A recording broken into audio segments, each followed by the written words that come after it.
जगत कारण तुम्ही जगत जीवाना जगत कारण तुम्ही जगत जीवाना जगत कारण तुम्ही जगत जीवाना जगत कारण तुम्ही जगत जीवाना तुम जड़ कर नाही राधा रमान तुम जड़ कर नाही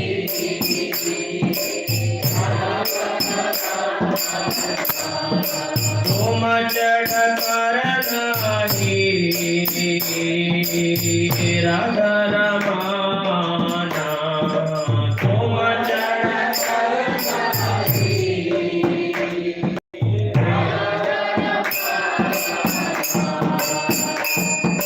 भुवन मंगल तुम्ही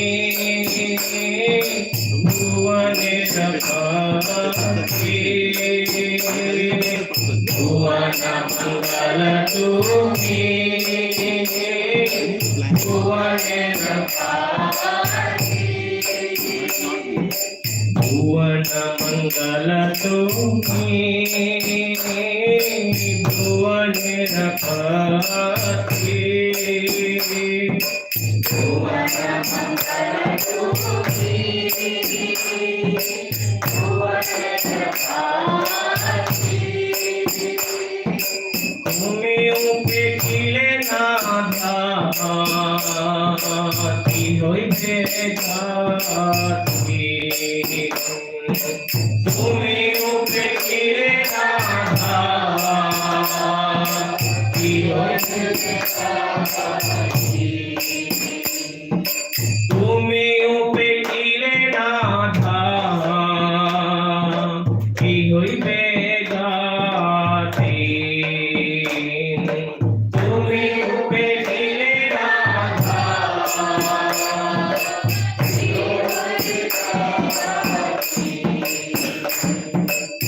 हरियति किनुए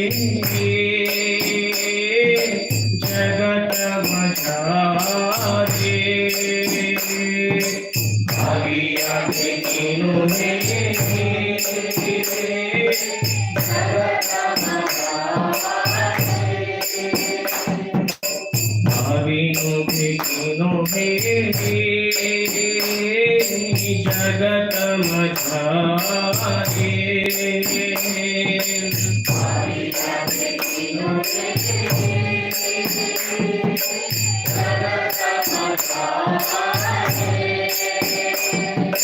तुम बिना केओ नाही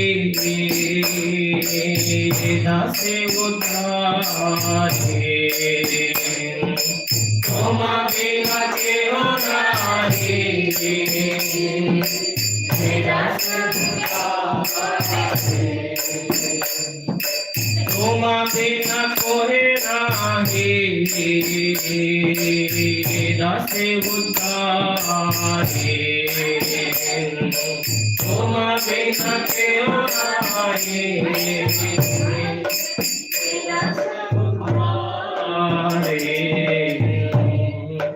हरि ओ दयाल मोरा जय राधा हरि ओ दयाल मोरा जय राधा भारो भारो এই भारो लोहो निज साता भारो भारो এই भारो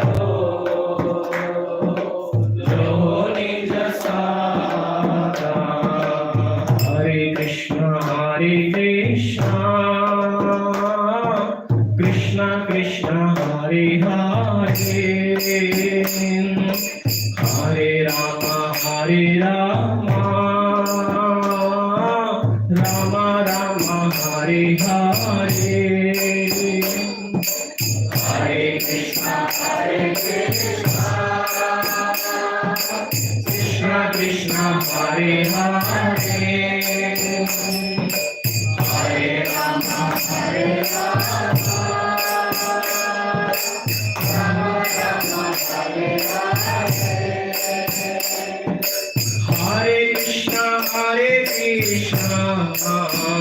Krishna Krishna Krishna Hare Hare Hare Rama Rama Rama Hare Hare Hare Krishna Hare Rama Rama Rama Hare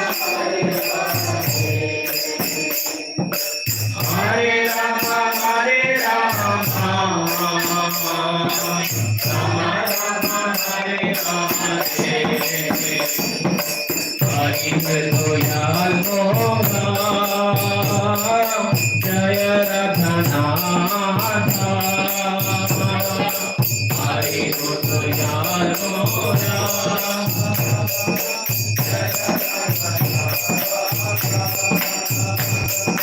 Hari Dayal Moha Jaya Radhanatha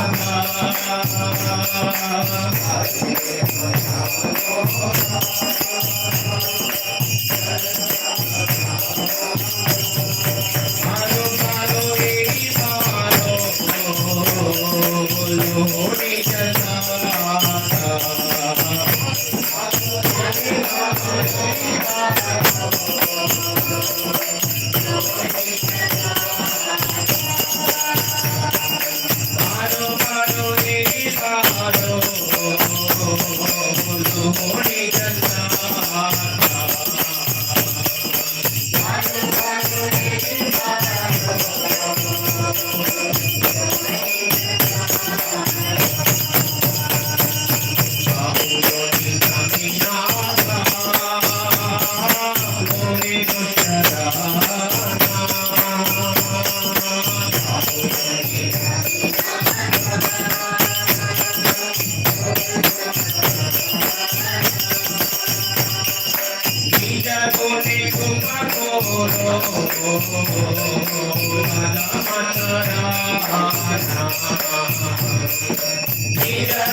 Hare Krishna, Hare Krishna,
संकीर्तन महायज्ञ की जय, श्रील प्रभुपाद की जय, पवन प्रभु की जय।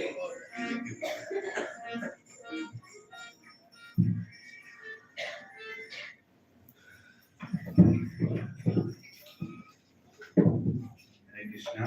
For the next 15 minutes, let's immerse into the holy names of Shri Shri Radha Madan Mohan, Shri Shri Gaur Nitai. Let's forget everything that we have done in the week or in this life. Next 15 minutes, keep aside all mobile phones, all thoughts, and let's hear the holy names and chant them enthusiastically as we hear the Sankirtan.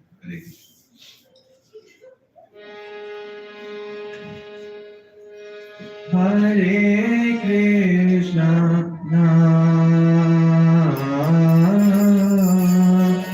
Hare Krishna,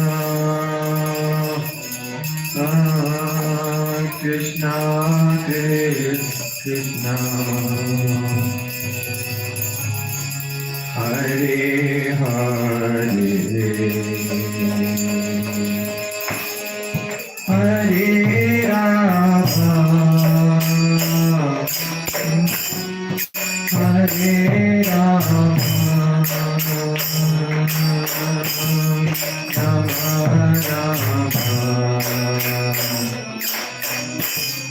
Hare Hare.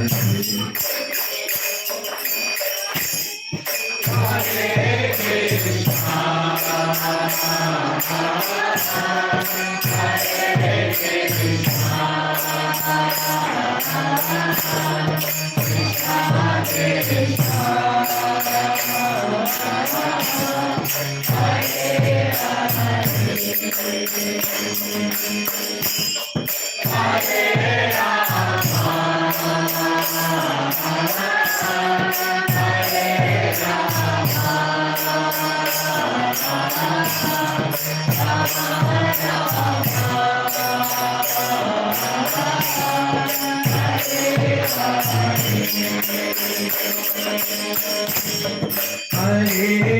Krishna,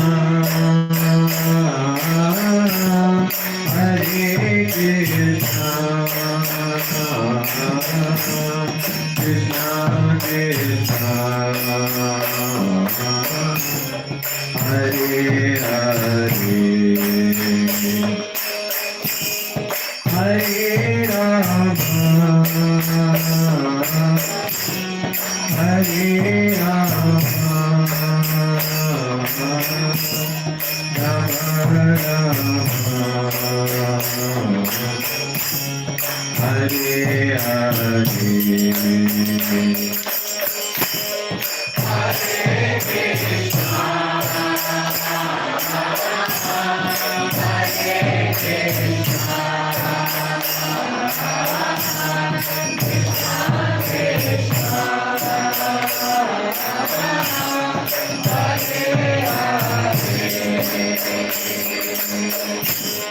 Hare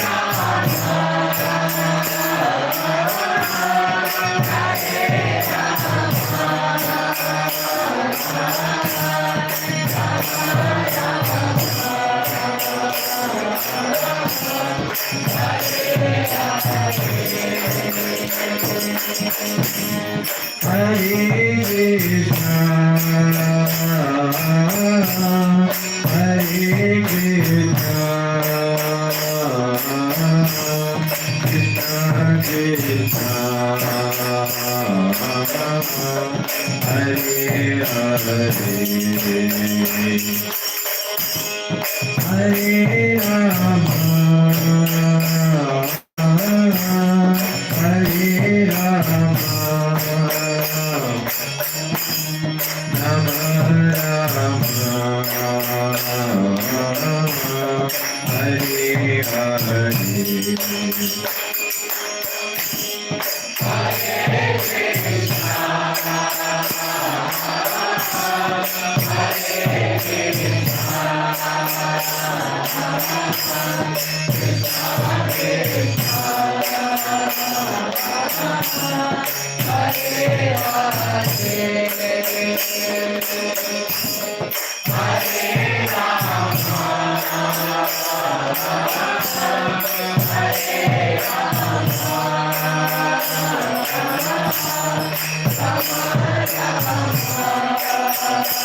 Hare Krishna, Hare Krishna,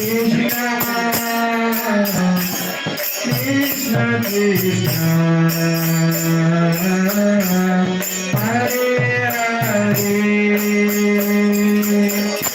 Hare Rama, Hare Rama, Rama Rama, Hare Hare.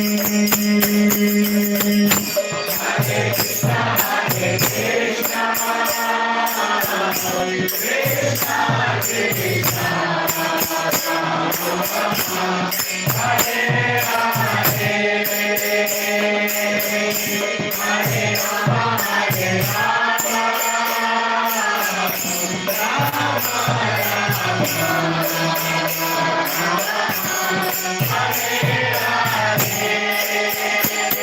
Rama, Rama Rama, Hare Hare. Hare Krishna, Hare Krishna, Krishna Krishna,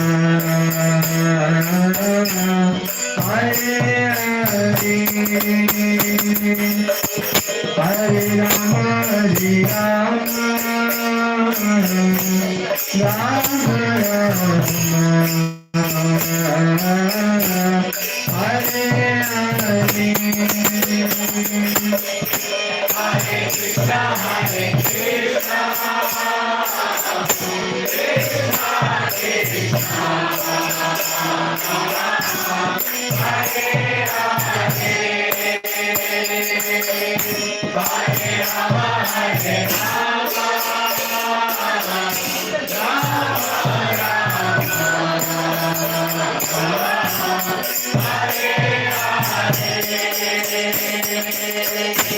Hare Krishna, Hare Krishna,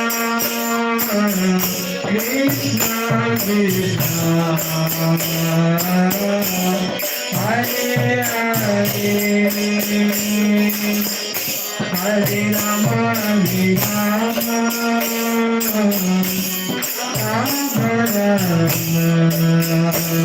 Rama, Hare Hare.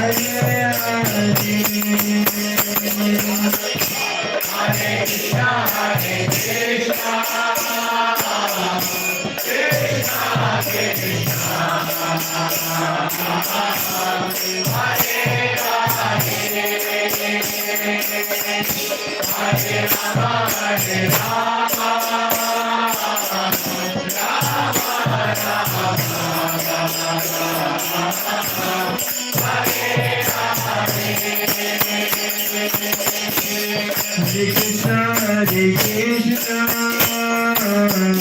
Krishna Krishna, Hare Hare, Hare Rama, Hare Rama, Rama Rama, Hare Hare.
Hare Krishna.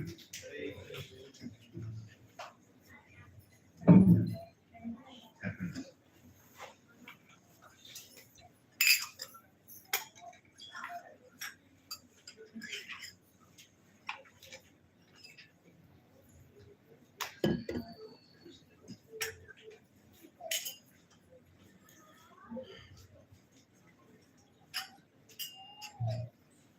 Jai Radha Madhava Kunja Vihari Gopijana Bhava Girivardhari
Shri Shri Radha Madan Mohan की, श्री गौर निताय की, निताय गौर हरि प्रेमानंद।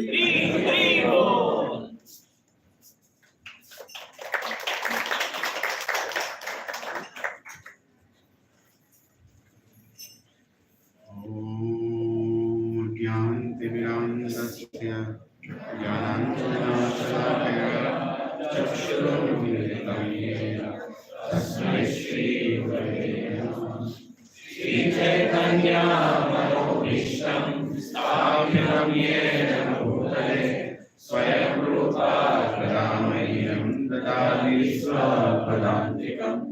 वन्देऽहं श्रीगुरौ श्रीयुतापदकमलं श्रीगुरुं वैष्णवांश्च श्रीरूपं साग्रजातां सहगणा रघुनाथान्वितं तं सजीवं साद्वैतं सावधूतं परिजनासहितं कृष्णचैतन्यदेवं श्रीराधा कृष्णपदान् सहगणा ललिता श्रीविशाखान्वितांश्च हे कृष्णा करुणा सिन्धो दीनबन्धो जगत्पते गोपेशा गोपिकान्ता राधाकान्ता नमोस्तुते।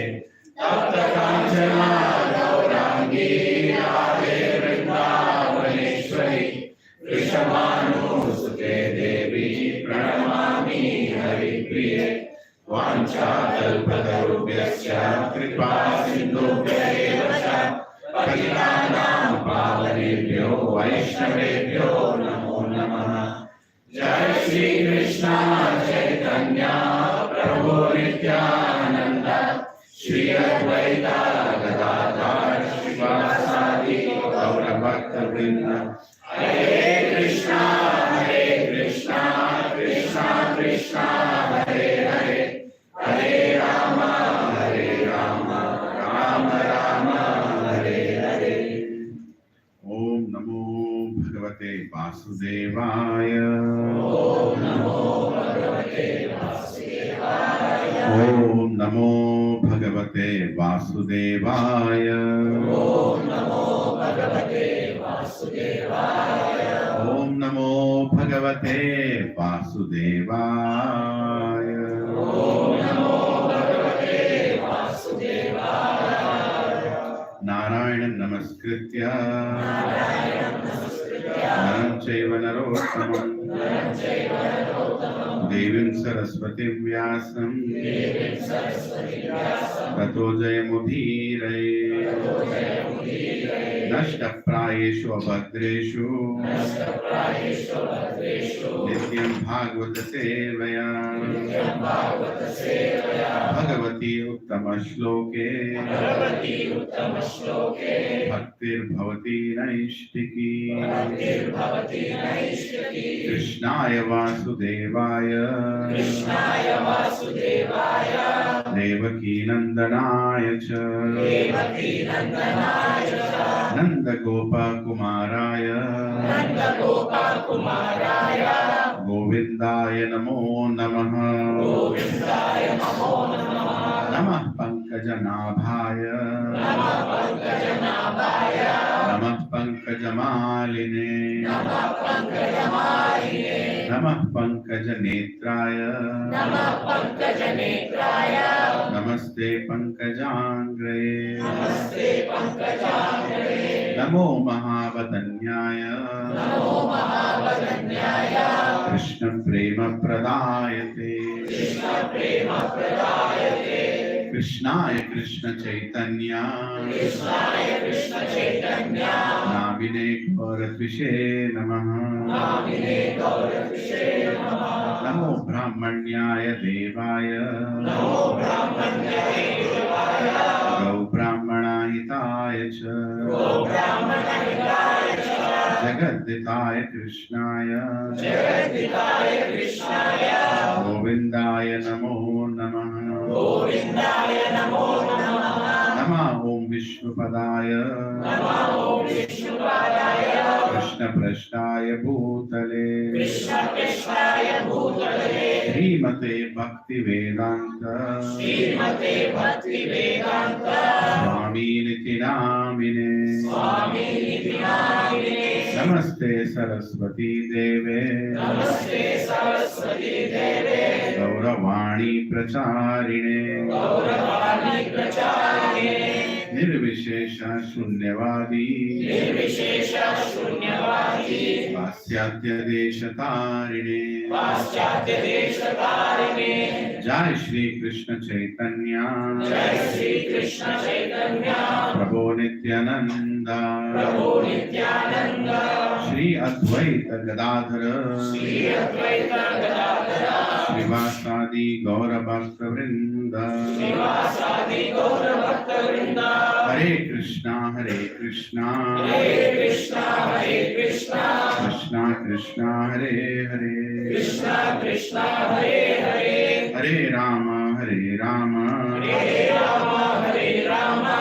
राम राम हरे हरे राम राम हरे हरे करोति वाचालं पंगुं लंघयति गिरिं यत्कृपातमहं वन्दे श्रीगुरुदीनतारिणं श्रीपरमानन्दमाधवं श्रीचैतन्य ईश्वरम् ओम पवित्रो पवित्रो वा सर्वावस्थं गतोऽपि वा यत्स्मरेत् पुण्डरीकाक्षः सहभ्याभ्यन्तरं Shri Vishnu Shri Vishnu Shri Vishnu.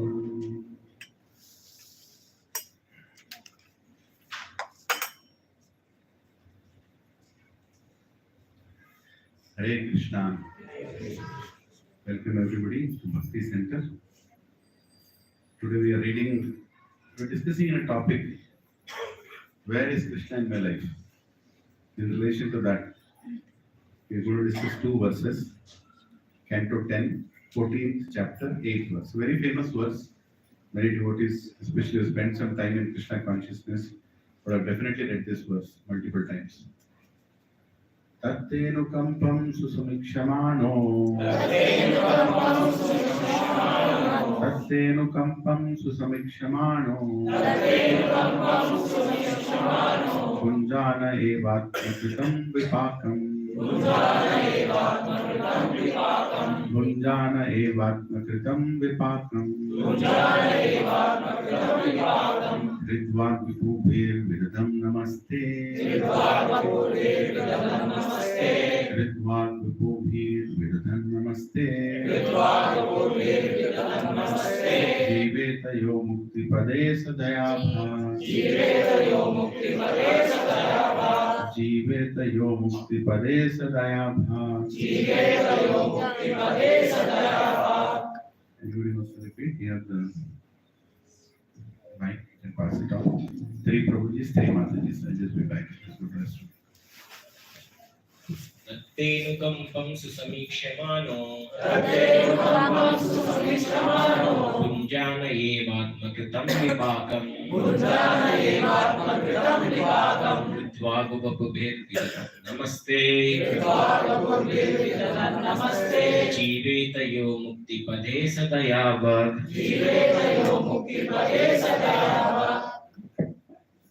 Tattenukampam susamikshamaano Punjanayevatmakritam vipakam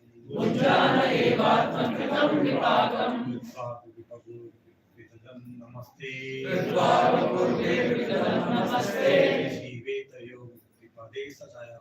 Jivetayo muktipade sadayava Tattenukampam susamikshamaano Punjanayevatmakritam vipakam Ridvagvapubhirvidadhan namaste Jivetayo muktipade sadaya bhak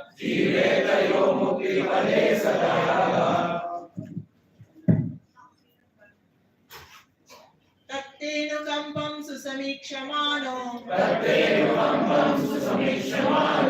Punjanayevatmakritam vipakam कृत्वावपूर्वीर्विदधन् नमस्ते कृत्वावपूर्वीर्विदधन् नमस्ते जीवेतयो मुक्तिपदे सदयाभाव जीवेतयो मुक्तिपदे सदयाभाव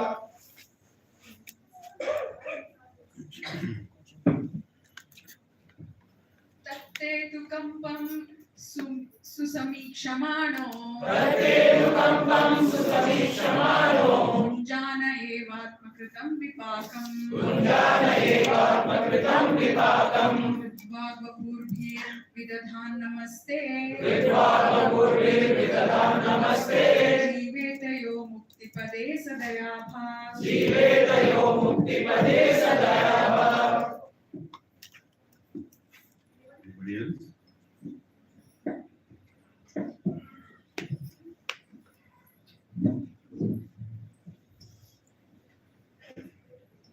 तत्ते अनुकम्पं सुसमीक्षमाणो तत्ते अनुकम्पं सुसमीक्षमाणो भुञ्जानैवात्मकृतं विपाकम् भुञ्जान एवात्मकृतं विपाकम्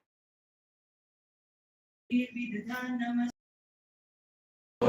विदधान् नमस्ते जीवेतयो मुक्तिपदे सदयाभाव जीवेतयो मुक्तिपदे सदयाभाव Tat. Therefore, they, your anukampam, compassion, susamikshamaana, earnestly hoping for, punjanam, punjana, enduring, eva, certainly, atmakritam, done by himself, vipakam, the fruitative results, this, with this heart, vak, words, vapubhir, and body, vidhadan, offering, nama, obeisance, te, onto you, jiveta, lives, yeah, anyone who, mukti pade, to the position of liberation, sa, he, he, daya bhak, the rightful here.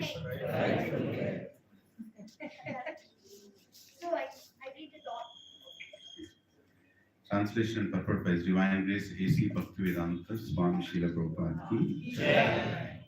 Please repeat after me. My dear Lord, one who earnestly waits for you to bestow your causeless mercy upon him, all the while patiently suffering the reactions of his past misdeeds and offering you respectful obeisances with his heart, words, and body, is surely eligible for liberation, for it has become his rightful claim. My dear Lord, one who earnestly waits for you to bestow your causeless mercy upon him, all the while patiently suffering the reactions of his past misdeeds and offering you respectful obeisances with his heart, words, and body, is surely eligible for liberation, for it has become his rightful claim. Purport. Translation purport by His Divine Grace A.C. Bhaktivedanta Swami Srila Prabhupada ki. Srila Sridhara Swami explains in his commentary that just as a legitimate son has to simply remain alive to gain an inheritance from his father, one who simply remains alive in Krishna consciousness, please repeat after me. One who simply remains alive in Krishna consciousness, following the regulative principles following the regulative principles of Bhakti Yoga of Bhakti Yoga automatically automatically becomes becomes eligible eligible to receive to receive the mercy the mercy of the personality of Godhead. of the personality of Godhead. In other words, In other words, he will be he will be promoted promoted to the kingdom of God. to the kingdom of God. The word Susumikshamana indicates that a devotee earnestly awaits the mercy of the Supreme Lord even while suffering the painful effects of previous sinful activities. Lord Krishna explains in Bhagavad Gita that a devotee who fully surrenders unto him is no longer liable to suffer the reactions of his previous karma. However, because in his mind a devotee may still maintain the remnants of his previous sinful mentality, the Lord removes the last vestiges of the enjoying spirit by giving his devotee punishments that may sometimes resemble sinful reactions. The purpose of the entire creation of God is to rectify the living entity's tendency to enjoy without the Lord, and therefore the particular punishment given for a sinful activity is especially designed to curtail the mentality that produced the activity. Although a devotee has surrendered to the Lord's devotional service, until he is completely perfect in Krishna consciousness, he may maintain a slight inclination to enjoy the false happiness of this world. I'm repeating this. Although a devotee has surrendered to the Lord's devotional service, until he is completely perfect in Krishna consciousness, he may maintain a slight inclination to enjoy the false happiness of this world. The Lord therefore creates a particular situation to eradicate this remaining enjoying spirit. This unhappiness suffered by a sincere devotee is not technically a karmic reaction. It is rather the Lord's special mercy for inducing his devotee to completely let go of the material world and return home back to Godhead. Hare Krishna. We'll also read this another verse. Canto 1, chapter 9, text 17. Read? Oh, sorry. I missed that. Thank you. A sincere devotee earnestly desires to go back to the Lord's abode. Therefore, he willingly accepts the Lord's merciful punishment and continues offering respects and obeisances to the Lord with his heart, words, and body. Such a bona fide servant of the Lord, considering all hardship a small price to pay for gaining the personal association of the Lord, certainly becomes a legitimate son of God, as indicated here by the words of Dayabha. Just as one cannot approach the sun without becoming fire, one cannot approach the Supreme Pure Lord Krishna without undergoing a rigid purificatory process, which may appear like suffering, but which is in fact a curative treatment administered by the personal hand of the Lord. Hare Krishna. Yeah. So this is a very strong verse in Srimad Bhagavatam, sung by our Sampradaya Acharya, the Pramukha Acharya, Brahma himself, to Lord Krishna in the Brahma Vimohan Leela. After the Brahma Vimohan Leela, he is apologizing to the Supreme Lord. Please forgive me for my audacity to test you. And he is also expressing what should be the consciousness of anybody in this creation towards the Supreme Lord in any situation. In any situation, what should be the consciousness? Now, having read this, we are also going to read another prayer of one other great Mahajan, right? A great Vaishnava Acharya himself, Bhishma Dev. This is in Canto 1, chapter 9, text 17. Tasmad idam daivatantram vyavasya bharatar sabha vyavasya bharatar sabha तस्यानुविहितो अनाथा तस्यानुविहितो अनाथा नाथ पाहि प्रजाप्रभो नाथ पाहि प्रजाप्रभो. So this is a verse being spoken by Bhishmadev to Yudhishthira. O best among the descendants of Bharata, Yudhishthira, I maintain, therefore, that all this is within the plan of the Lord. Accepting the inconceivable plan of the Lord, you must follow it. You are now the appointed administrative head, and my Lord, you should now take care of those subjects who are now rendered helpless. So Bhishmadev is telling Yudhishthira Maharaj that he should take over the kingdom now.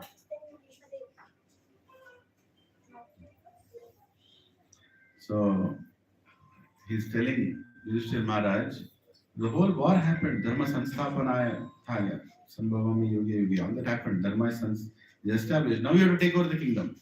Because there are a lot of people depending on you. Yudhishthira was putting the blame on himself that I am the reason, I am the cause for all this bloodshed. I cannot take care of this kingdom which is completely kept on blood of so many people.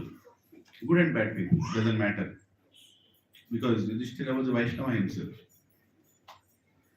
So here Bhishmadev is saying, no, you don't have to think that way. You have done what is needed because there is a correction needed in the world. And why do you have to think that you understood what has happened? Because nobody can understand the Supreme Lord's plan. You all being so close to Supreme Lord also had to go through so many austerities and so many sufferings throughout your life. How would anybody understand why are you going through what you're going through? Right? So consider everything as a plan of God because He knows better than us and He wants you to sit on the throne and rule the world.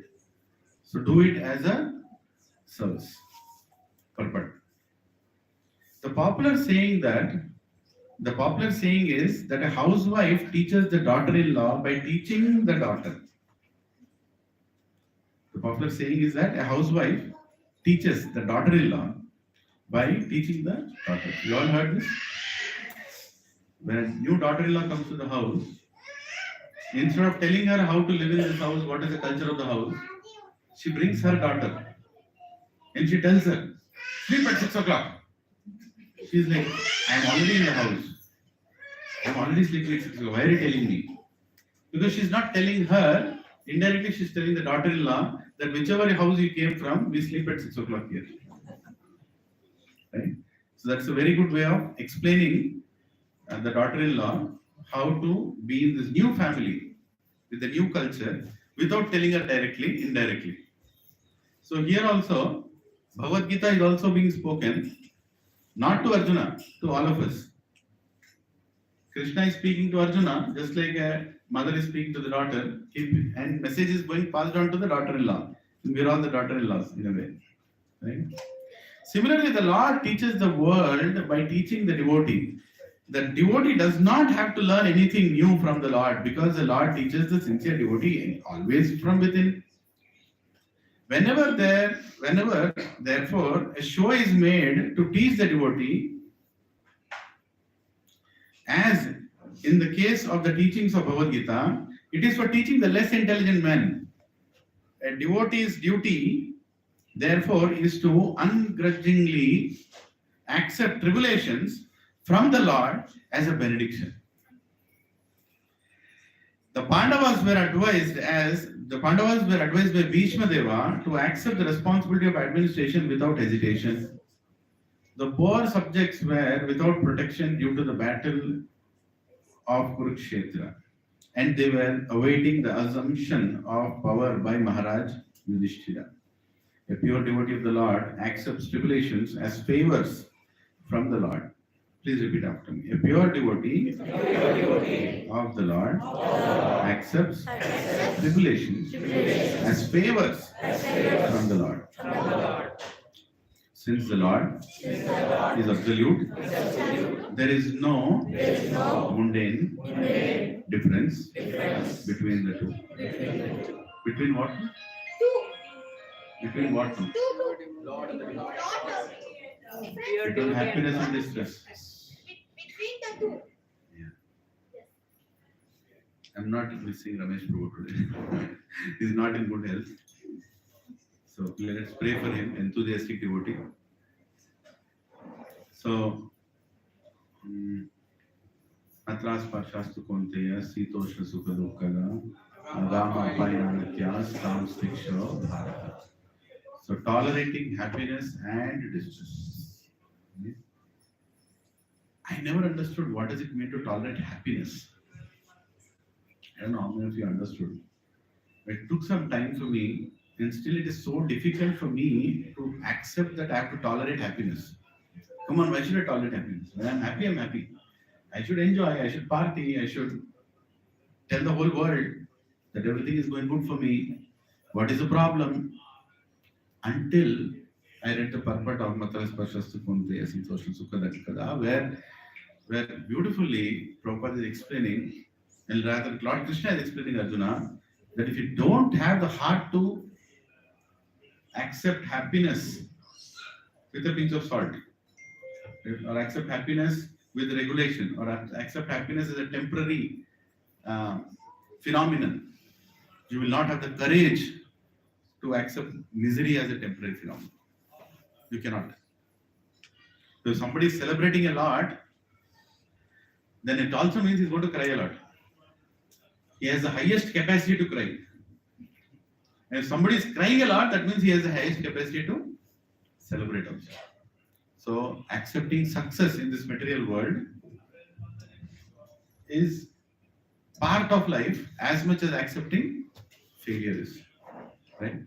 This was taught by all our ancestors in the family, in the form of culture, always. Whenever there was a grand success, it was not about you enjoying, it was serving others. Right? Whenever there is a big, very nice crop, very nice vegetation, very nice dhanyam that came, immediately Brahmanas were given a lot of donation. Immediately, there was a lot of dhanam done. Why?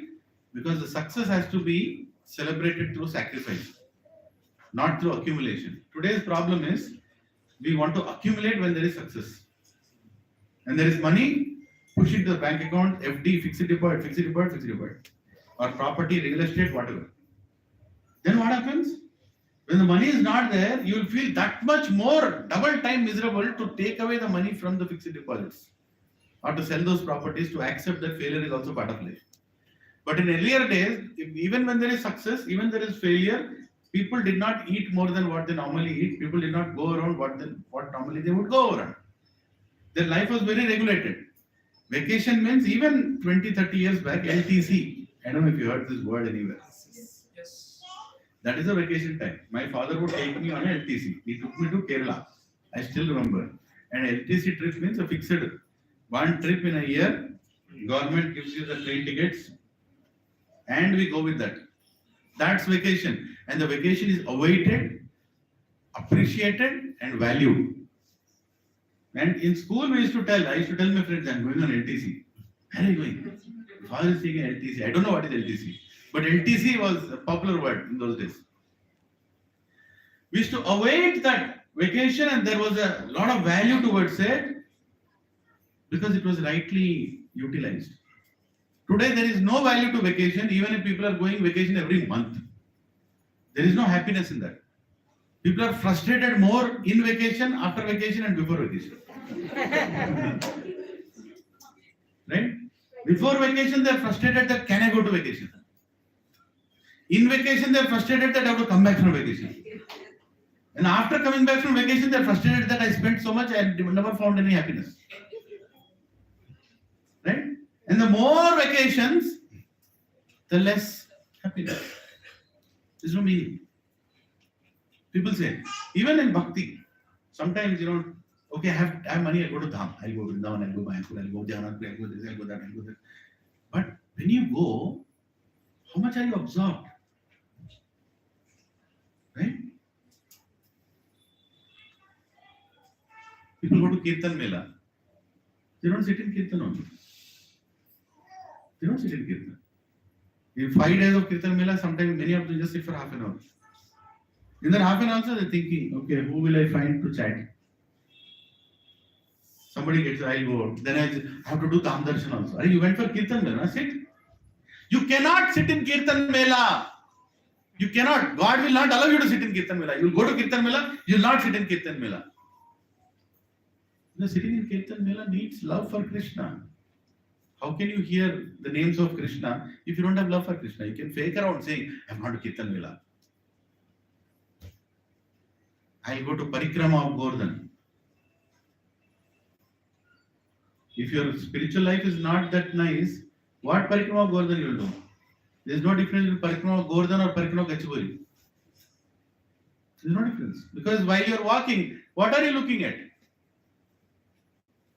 Where is absorption? So, where is Krishna in my life? Right? Is he there or is he not there? Am I contemplating? Is he there?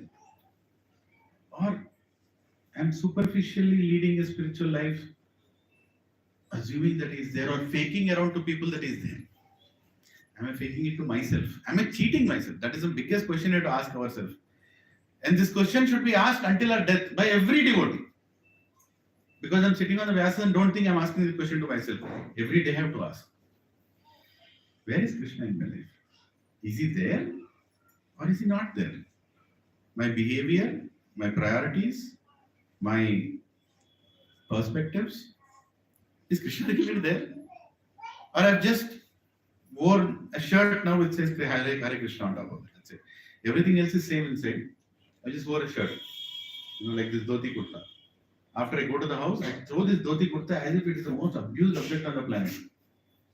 And then I wear my shorts and my t-shirt and I feel, yes, now I'm liberated. So I was wearing this. One Sannyasi Maharaj told that the tendency to throw your dhoti kurta is like eating meat. The tendency is same. You're not changed anything. No mercy, no, you just are covering it yourself, I am wearing this. Throw it off. Now I am back to normal. You know what I'm saying? Where is Krishna in your life? Because if you don't, why is this topic important, Prabhuji and Mataji? Is that if you don't have Krishna in your life, you cannot go through what Brahma is going through, you cannot go through what Bhishma is going through. And in the purport, Prabhupada is clearly saying Krishna will do this to his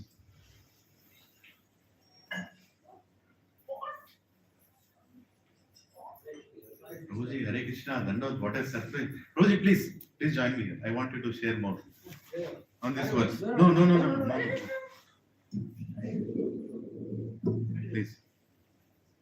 Please. You can. No, I can't hear after.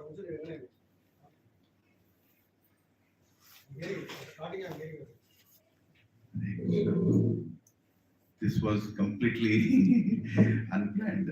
When Prabhuji is here, I stumbled to tell. Where is Balgavand Prabhu in this? His Grace Balgavand Prabhu ki Jai. Thank you, Prabhu. Please add anytime, Prabhuji. Please. I am a completely unrealized person. You are sitting here. So I was discussing where is Krishna in this. You are hearing from beginning. Hare. So Prabhuji's and Mataji's, where is Krishna in this? Where is Krishna in our life? Who is a great devotee? How would you describe a great devotee?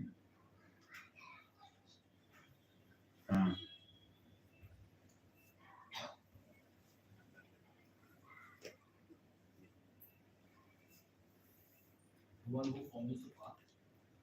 So how would you, thank you. So please everybody tell one by one, Who is a great devotee? How would you describe the qualities of a great devotee? Let's meditate on that. Right? The degree of surrenderness. Huh? The degree of surrenderness. The degree of surrender. Beautiful answer. Hare Krishna. And who engages his senses for the pleasure of Supreme Lord. Yes. Rishikena, Rishikesha, Sevana. Very nice. Yes, Prabhu? The one who follows the path which is given by the Lord. Yes. One who follows the path. Perfect. Yes. And who is a great devotee? One who understands the plan. One who, Prabhu? Who understands the plans of Krishna and works for One who understands the plans of Krishna. plans of Krishna. One who understands the plans of Krishna. Yes. Accepts that everything is done by Krishna. Who loves Krishna? One who? Prabhu? Who loves Krishna. Hare Krishna. Very nice. Thank you. Who engages everything in Krishna's service. Who engages everything in Krishna's service. Very nice. Hare, beautiful answers. Yes. Yes, Who ma'am. loves everyone. Huh? Who loves everyone. Who loves everybody. Pandita Samadakshina. Yes. Who renders Huh? Who renders the devotion service to the Supreme Lord, Lilananda Das Bhakti. Who's having a conscious Trinada Pusunichena Taropi Sation Namanadi Amanadena? Yes. That's amazing. Highest level of One who is answer. There is no answer beyond that. Yes, bro. One who is constantly hankering to serve Krishna. One who is constantly hankering to serve Krishna. Underline the word hankering there. Very important. Today's theme is going to be mostly based on that hankering. Thank you. Mataji? Dedicates body, mind, and words to Who dedicates body, mind, and words to Krishna. Hare Krishna. I'm surrounded by all pure devotees today. Balvan bro, success of preaching bro, Amazing answers. right? Amazing answers. Really nice. I would not have told these answers if I'm sitting there. Yes? Anuradha Priya Devidasi. Who is a great devotee? Whatever you told are the qualities of great devotee. Right? One who considers himself One who considers himself dasa, no das. Right? Surrender to surrender. Yes. Shri Krishna Chaitanya Prabhu Dasarano Dasa Seva Vilasha Kore Narottama Dasa Seva Abhilasha Kore Narottama Dasa. Yes, Prabhu. Please. You are going to say something. So, who is a great devotee? So, recently I was hearing from Mr. Radhesham Prabhu. Great devotee, Prabhuji likes always to put acronym, right? GREAT. So, great devotees remain enthusiastic always in tribulations.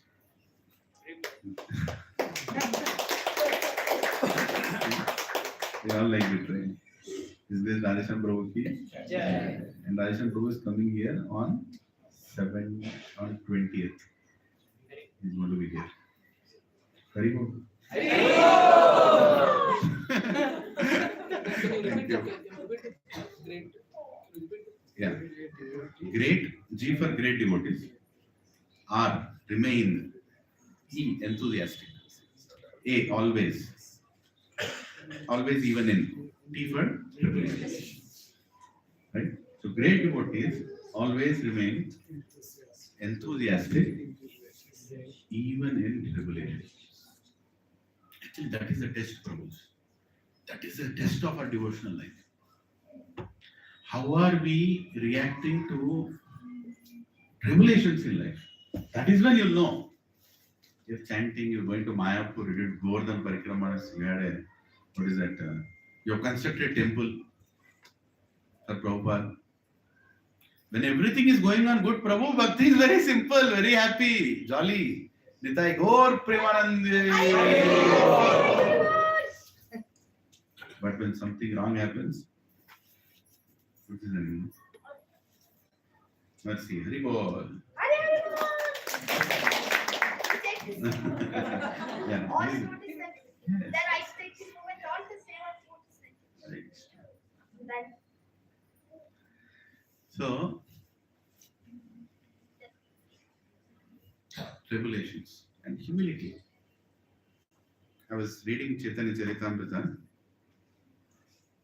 and there is this chapter in Adilila, I think chapter 10 or 9, I forgot it. It's about all branches of Chaitanya Mahaprabhu's, lineage. So far, I'm already in the 70th branch or 80th branch, I don't remember.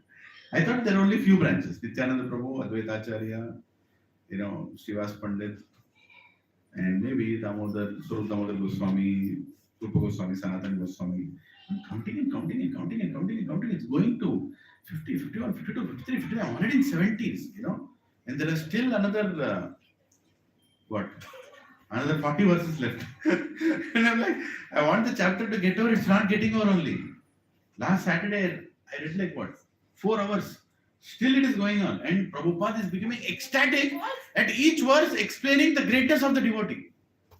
Why he is in the lineage of Chaitanya Mahaprabhu and why he is a perfect branch of Chaitanya Mahaprabhu.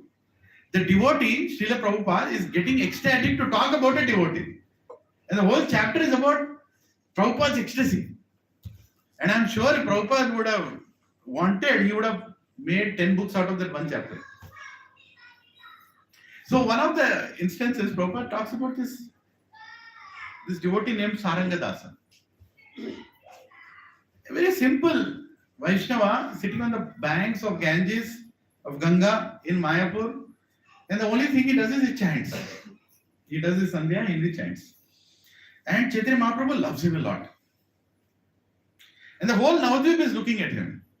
And he is so beautiful in his kirtan and his immersed and so humble. Trinadapi Sunichena, Tarorapi Sahishnuna, Amananiya Maradena, Kirtaniya Sadahari. Always is doing kirtan, completely paying respect to everybody. Anybody who comes, he pays respect. Unbelievable, right? One other thing that I read about Raghunath Das Goswami. 1,000 obeisances in front of the Supreme Lord every day in Jagannath Puri. 1,000 obeisances in front of the Supreme Lord every day. 1,000 obeisances. And 2,000 in front of devotees every day.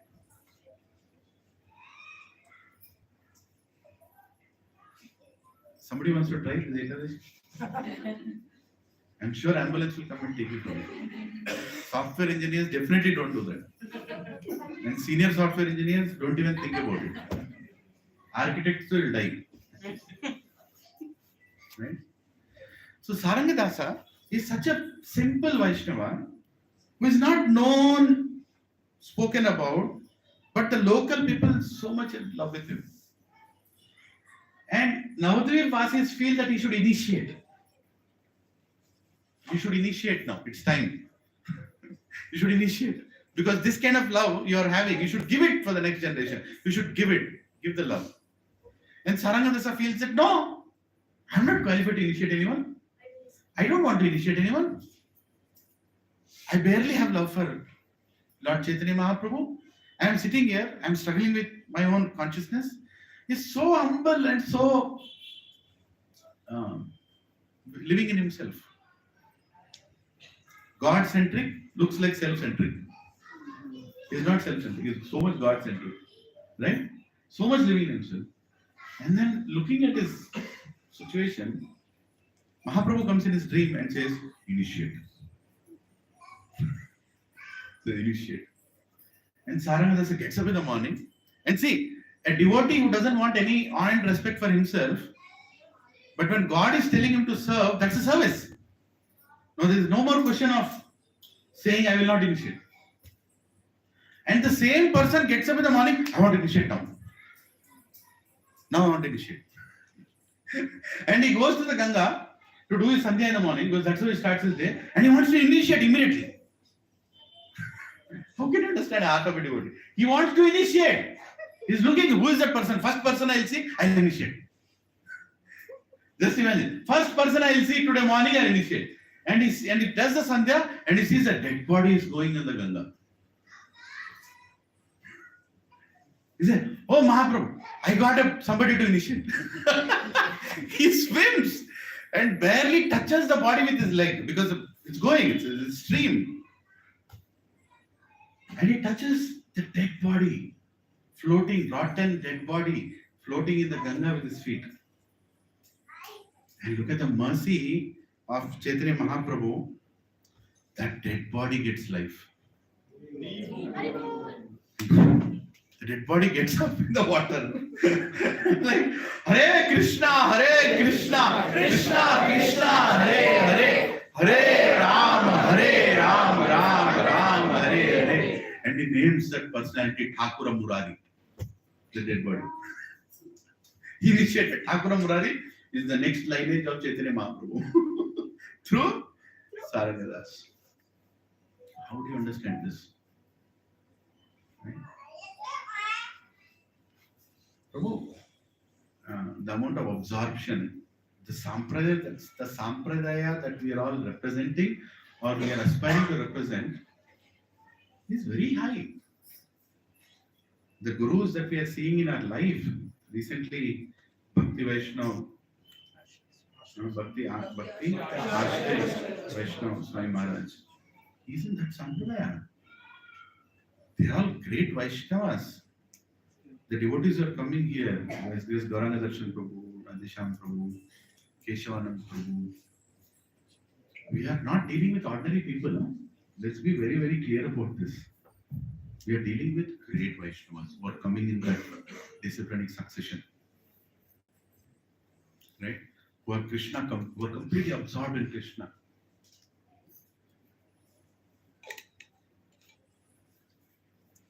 There is another devotee. Prabhupada says in the chapter, Chaitanya Mahaprabhu goes towards Kolkata. I don't know what it was called in those days, but that was the region that Mahaprabhu was traveling in Bengal. And there he goes to somebody's house and he sees that person is chanting, reading Bhagavatam. Right? And that person's name is Raghunath. Not Raghunath Das Goswami, not Raghunath Bhatta. It's Raghunath. And Mahaprabhu sits there and he's like, Bhagavatam? Yes, I want to hear. And this personality starts reading Bhagavatam, and then a verse comes and he starts explaining that verse. And he explains the verse with complete bhakti, with pure devotional service. He brings it to that verse. And when he tells that, Mahaprabhu faints. Can you imagine? Lord Krishna is fainting in the front of the devotee by hearing Bhagavatam. The greatness of Bhagavatam is it can even make the Supreme Lord faint in ecstasy. And Lord Chaitanya Mahaprabhu faints. He gets up and he says, I am initiating. Your name is, what is that? Bhagavat Acharya. Your name is Bhagavat Acharya. You have read Bhagavatam, so your name is Bhagavat Acharya. And that's another lineage of Chaitanya Mahaprabhu, or Bhagavat Acharya. So can you imagine how Mahaprabhu created his disciplinic succession by choosing, what is cherry picking, you say, right? Picking up the right ripened cherry, right? So all these great Vaishnavas, and we are coming in that kind of disciplinic succession. And we should also think, am I heading towards this consciousness? Am I heading towards this kind of sampradaya? Where am I? Am I stuck somewhere in the name of service? Am I stuck somewhere in the name of my little achievements? Am I stuck somewhere in the name of numbers? Am I really heading in this? And where is my enthusiasm? All these devotees are extremely enthusiastic. And Prabhupada's enthusiasm is life in Krishna consciousness. Srila Prabhupada told. Even my Guru Maharaj has always Radhanath Swami Maharaj many times says, enthusiasm is the life of a devotee. Enthusiasm. If enthusiasm is not there, is a dead body. He's a dead body. We all should be very, very enthusiastic to serve. Right? Biggest problem, how do you know that enthusiasm is going down? Let me ask that question. How do you know that enthusiasm is going down? If someone discourages. You need some fans? If someone discourages. Okay. If someone discourages, no, your enthusiasm is going down. How do you know that? You are not getting the taste. You're not getting the taste. Yes, yes. When someone does Vaishnava, When someone does, you did Vaishnava Praj, but how do you know that you've done Vaishnava Praj? Your enthusiasm is. How do you know your enthusiasm is going down? Less absorption. Huh? Less absorption. Less of? Absorption. Less of absorption. Yes, yes, that's right. Missing going to Huh? success. Missing going to success. Yeah. Decline in seva. Then seva. lack of interest. Huh? Lack of interest. Lack of interest. Lack of interest. We start comparing and complaining our services with other services. We start comparing and complaining about other services. That is a clear indication your enthusiasm is gone. Because when you're enthusiastic, you don't really compare with anybody. Try to remember the first time you came to satsang. Did you find faults with people or you went and did the service? Whatever you got. Without even giving the service, you went and took the service. Again. But 10 years down the line, you are sitting and saying, why is not putting the carpet? Why is not putting the chair? Why he came late? What kind of people there? Why nobody is cleaning the altar? Why nobody is, giving water? Why this? Why that? Why this? Why that? Why this? Why that? Simply means, if that is what is absorbing you. See, sometimes as a preacher, as a leader, sometimes you want to tell that to people who are trying to follow you. That's okay. But deep inside, what is going on? Are you having more complaints about the whole world than your own enthusiasm to do that service? That means enthusiasm is going down.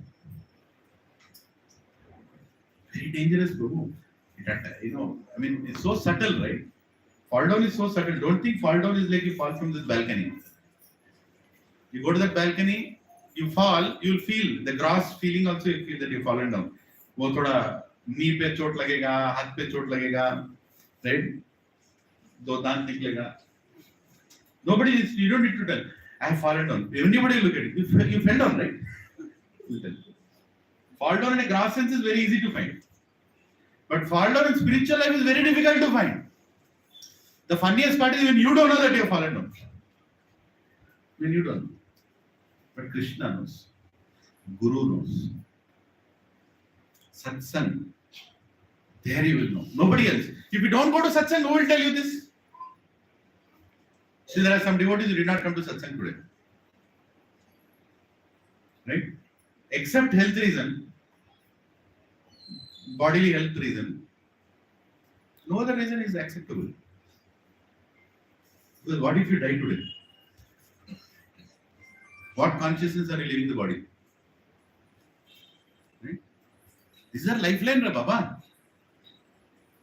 But the point is, how do you know your enthusiasm is going down? When you start comparing your services with other services and you are complaining more than performing services. Right? That means enthusiasm is going down. Very subtle. Very, very subtle. Even now, I see some very senior Vaishnavas.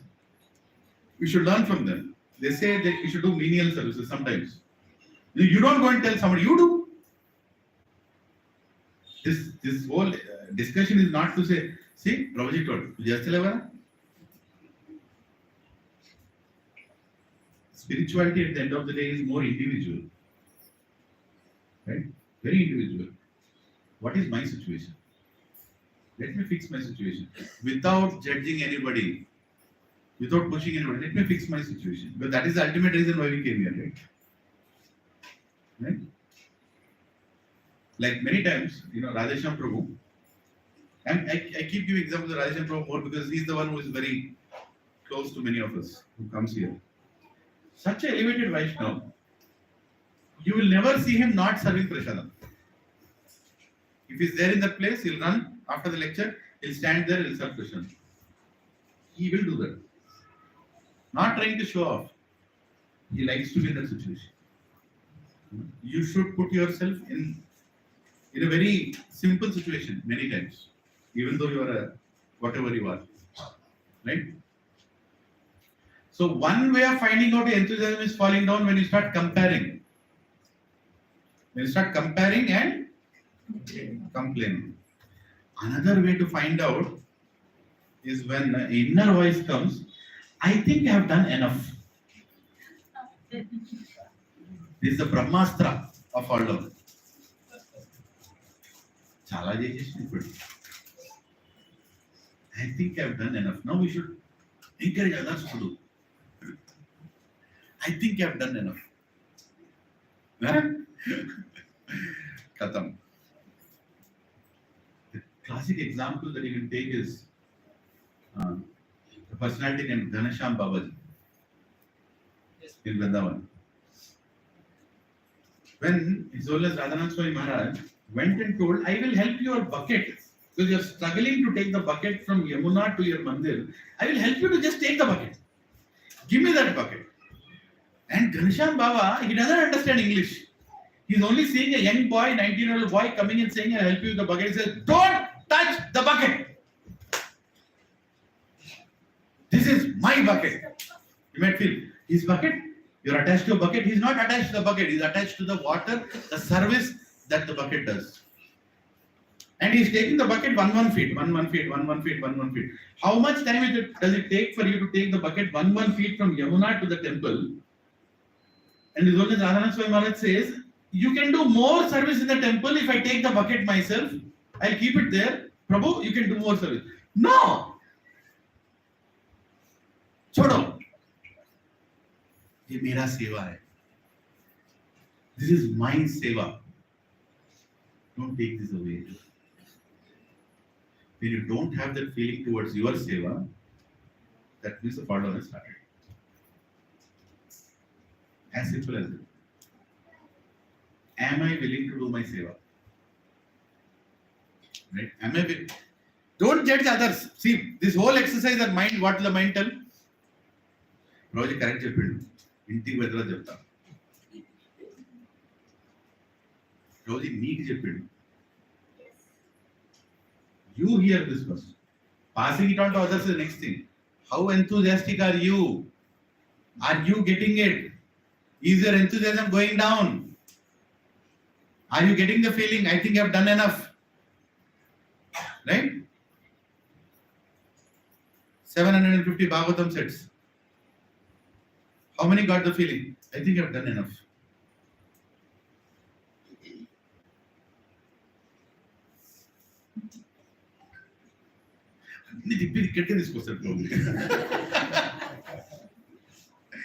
No. It's not a number game. But Prabhuji, when Bhakti Siddhanta Saraswati Goswami Maharaj told Srila Prabhupada, go and preach in English language in the West, he did not find, what do you call that? Prabhupada didn't gossip. He didn't go and gossip that, what is the old man telling? We should go and preach in the West. We have not even got independence. What English who will hear? He didn't gossip. He didn't conduct a discussion calling 3 people saying that, hey, really? Does it really mean we should go to the West? There was no gossip. There was no discussion. There was no assessment. He didn't sit and assess. Is it really possible? I think it is very impractical. I think we should assess the situation of India. I think we should assess the situation of the West, whether it should be done or it should not be done.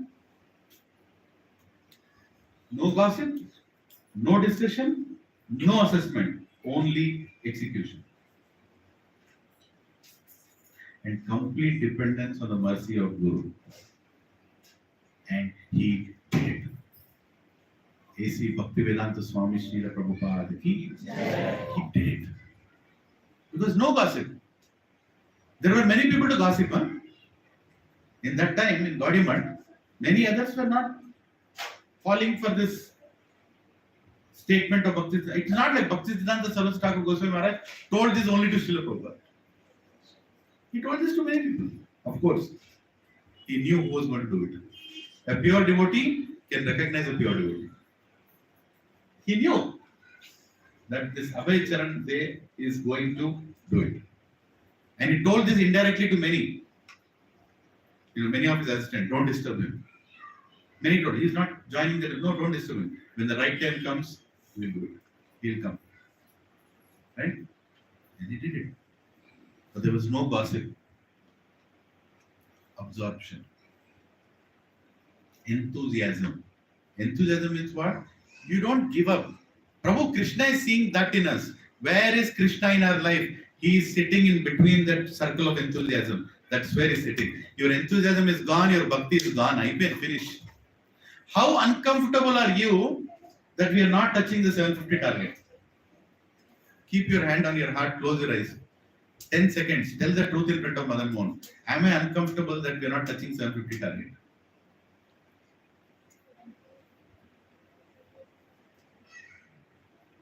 We don't have to lie to the whole world. He knows, you know. Prabhupada was uncomfortable for 40 plus years that he is not able to fulfill the order of his guru. He was struggling in his material life. He was struggling to execute his spiritual plans. He was struggling. He was crying. He went to Shantipur. He was sitting outside Advaita Acharya's house and he was crying. He was weeping. We can't fake it. He used to go to Shantipur, sit down there and cry. Hey Guru Maharaj, you told me this order. I am not able to fulfill. Even a small order I am not able to fulfill. What is the use of my life? Guru Maharaj, please give me an opportunity to serve you. Guru Maharaj, please allow me to serve you. Guru Maharaj, can I do this? Do you think I can do this? Why did you tell this to me? Please allow me to do it, Guru Maharaj. I want to do something, Guru Maharaj, for you. I could not do anything for you, Guru Maharaj. Please. He was crying like this. And the pujari of the temple in Shantipur used to see this. Who is this person who comes once in a year and sits and cries, weeps? He used to see this personality. He used to go and do his worship. Nobody knows. Nobody knows Prabhupada is crying. If somebody like me has to cry, I will call 10 people and tell I'm going to cry. Please, this camera this side, this camera this side. Whole world has to know what a pure devotee I am. Right? Prabhupada was crying in Shantipur and nobody else except that priest knew that he was crying. And when Prabhupada got the free ticket in Jaladuta, he again went to Shantipur. And in front of Advaita Acharya's house, he was crying. He was crying. And the Brahmana again saw, oh, this person again came? This sadhu? No, he's wearing saffron robes, sannyasi. He's crying, oh, okay. After Prabhupada left his body, 1977, many devotees from the West, they were doing Sankirtan in Mayapur. They happened to go to Shantipur, holding the photograph and Hare Krishna mantra holding. They are doing Sankirtan. Hare Krishna, Krishna Krishna, Hare Hare, Hare Rama, Rama Rama, Hare Hare. And this Brahman says, who are these white people who are coming and dancing? Who are these foreigners who are coming and dancing? And they all come to Shantipur temple. How many have gone to Shantipur Advaita Acharya's house?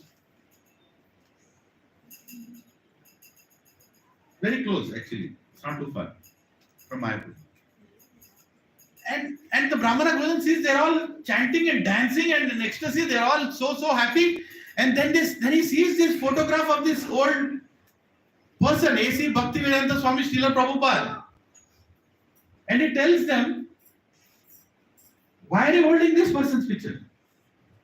He used to come here many times and cry. Where is this person now? Is he here? And why are you holding his picture and dancing? And hearing that, the disciples of Srila Prabhupada started crying. Oh, Gurudev, what all you did for us. What you did for us. Prabhupada was crying for all of us, Prabhus. He was crying. Na kamye aham gatim ishwaratvam ashtaritti yuktah apunar bhavam bhav artim prapadye akila deha bhajam antasthita yena bhavanti dukkha.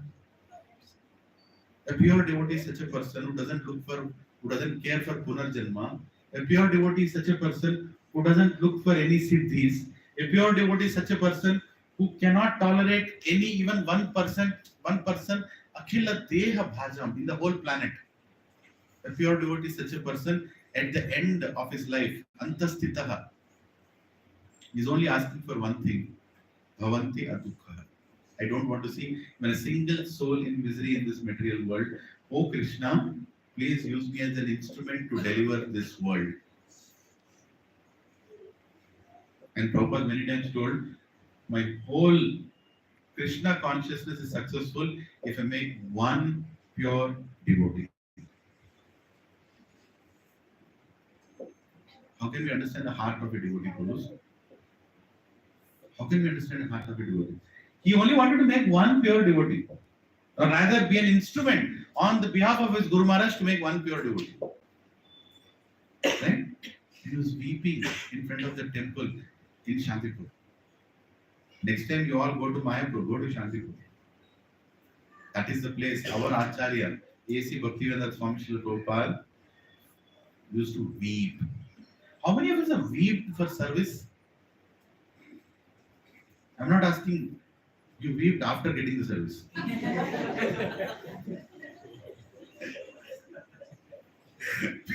Weep for service. In the kitchen also, who has a service? Weep for service. How many of us? Huh? And where is Krishna in this? You should ask when your habits are changing in life. How were our habits before? Every time I want to be in association of devotees. Now, somebody has to force me to be in association of devotees. Right? Sometimes there is a fight between husband and wife. Khatam. There is a fight between son and father. Khatam. There is a fight within. Are who's Khatam? I am Khatam. No. We have to help each other be in Krishna consciousness. When the tide is going very low, somebody like Balgand Prabhu should come and push me. Somebody like my wife, Anuradha Prabhu, says, push me. Keep going. Keep going. There can be 100 differences between us, which is natural. In material world, what is the specialty of Kali? Quarrel and hypocrisy. There can be so many differences between us, but devotees have to push each other to make progress in Krishna consciousness. If that means you are being misunderstood, also doesn't matter. You have to do your part. What is the hope, Prabhu, otherwise? If you are sitting here and judging, and not actually, I am planning to call 3 personalities today, why they didn't come to satsang. If you are not able to see any 3 personalities, just look around once. Just look around everybody. Any known person to you who has not come to satsang today, just look around. Surely. Search for the person who did. Don't name. Just search for the person who has not come to satsang today.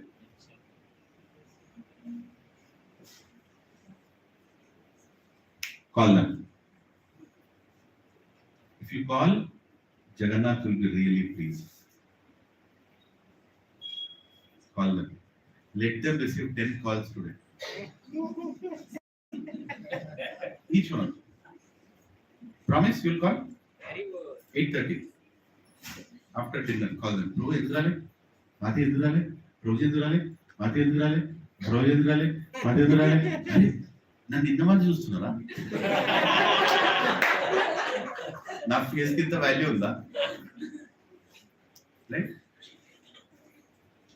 No, the special feeling is what you get in satsang, and that should attract you to come to satsang. Where is it going?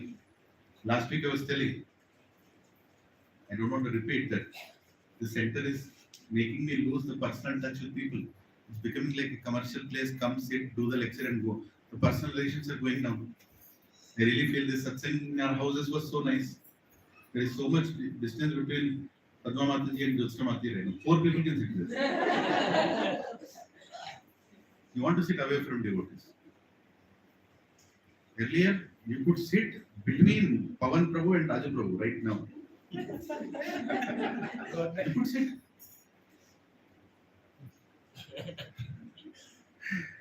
Yeah. The enthusiasm is going away. Our habits are changing. It's a phase, and somebody has to remind us. And somebody has to remind me also. Prabhu, Maripotunno Prabhuji. Right? They have to be reminded. Habits. A bad habit will come in such a way that it will ruin your spiritual life. If you start telling no to devotees, telling no will become a habit.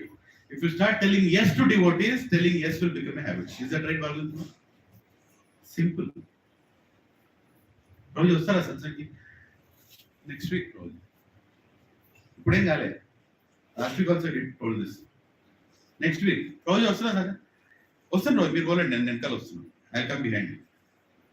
Go. Third week, Prabhuji వస్తున్నా సత్సంగ్కి? లే Prabhuji. Fourth week, Prabhuji వస్తున్నా సత్సంగ్కి? Prabhuji, no Prabhuji, no, I'm busy. Fifth week, Prabhuji వస్తున్నా? No Prabhu. Sixth week, Prabhuji satsang. Prabhuji, whenever I want, I'll come. You don't have to ask me.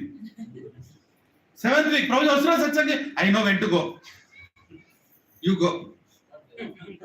You don't have to tell me about my spiritual life. Eighth week, Prabhuji Asura satsang. I don't want to see your face again. What is the difference between eighth and first? How was the first? Prabhuji Asura satsang. Yeah. Next week. Eighth, this did not happen overnight. This doesn't happen overnight. Maya doesn't hit you overnight. And we can't see it. Who can see it? Somebody else can see it. A devotee can see it. Right? So we have to help each other. We have to help each other. Bad habits should not come. When we are doing satsang, when the small children are there, right, and they are making a lot of noise, what do you do normally? And they go out and play. They go out and play. But when you send them, you also ask one parent, can you go and monitor them? Because you don't want them to get lost or get hurt. Is that true? Maybe we all were also sent out of Goloka in the same way. We are getting too much noise. And Krishna told Prabhupada, just monitor them. Just monitor them. It's good situation. They will become perfect and they can come into the satsang, and we will also not disturb the satsang. True material world is that only. It's an environment created where we can be monitored and corrected. Right? It's as simple as that, right? Somebody asks, why are we here? What is this material world? It can be explained by great acharyas in a simple way. If you have the eyes to see, if you have the heart to accept, it's very clearly visible that you are in a jail. Stuck. And here is a great opportunity to go back. And how to see Krishna in our life can also be seen of how much willing are you to apologize to other devotees. One is enthusiasm. Second is your willingness to apologize. I'm sorry, Prabhu. I'm sorry, Mataji. More difficult than telling, I'm sorry, Prabhu. I'm sorry, Mataji, is to tell, sorry to your spouse. Because they are the most familiar people in the house, right? Huh? Many times we don't consider our spouse as a Vaishnavi or Vaishnava also. I'm telling this to myself. We all have to meditate on that. Am I really thinking that this personality who is sitting beside me, who is in my house 24/7 is like a CC camera in the house, monitoring me? Is he even a Vaishnava? Or is she even a Vaishnavi? How many devotees we have in our life who always encourage us by telling what we are doing is very nice? Do you all have? They are telling you, very nice Prabhu, very nice chanting, please come to satsang. We all have no or what? Yes. You all have or no? How many devotees we have in our life who keep encouraging us, what you're doing is nice Prabhu, very nice, very nice. How many devotees who have in your life who unhesitantly tell you what is wrong with you? Except your spouse. Nobody. That shows your spiritual situation, our spiritual situation. We have created such a negative aura and energy around us that people are hesitant to come and tell us, "Chepte ekkada paaripothadu." In one satsang, I told something about dress. The dress is also gone, the person in the dress is also gone.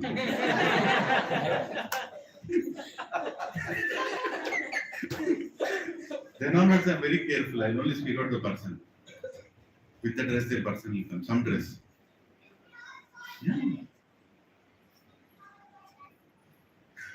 That is Kaliga, Prabhu. You are hesitant to tell. Cheppalevu. Right? But our spiritual progress completely depends upon the signal that I am giving through my aura to others, how much people are okay to tell me what is wrong with me. How much am I willing to accept what is wrong with me? You need to have that kind of association which will tell you what is wrong with me. Okay, you may not correct it immediately. But are you willing to listen? And please, why don't you do not yapam?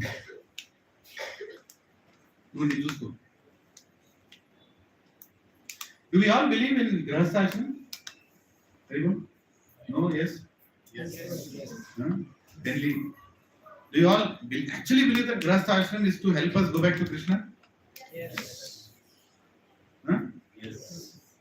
Who is laughing?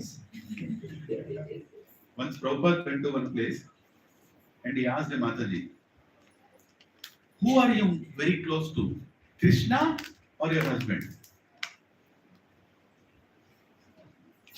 Prabhupada asked this question to one Mataji. Who are you very close to? Krishna or your husband? And then Mataji started crying. Prabhupada asked, why are you crying? Mataji told, I am neither close to husband nor Krishna.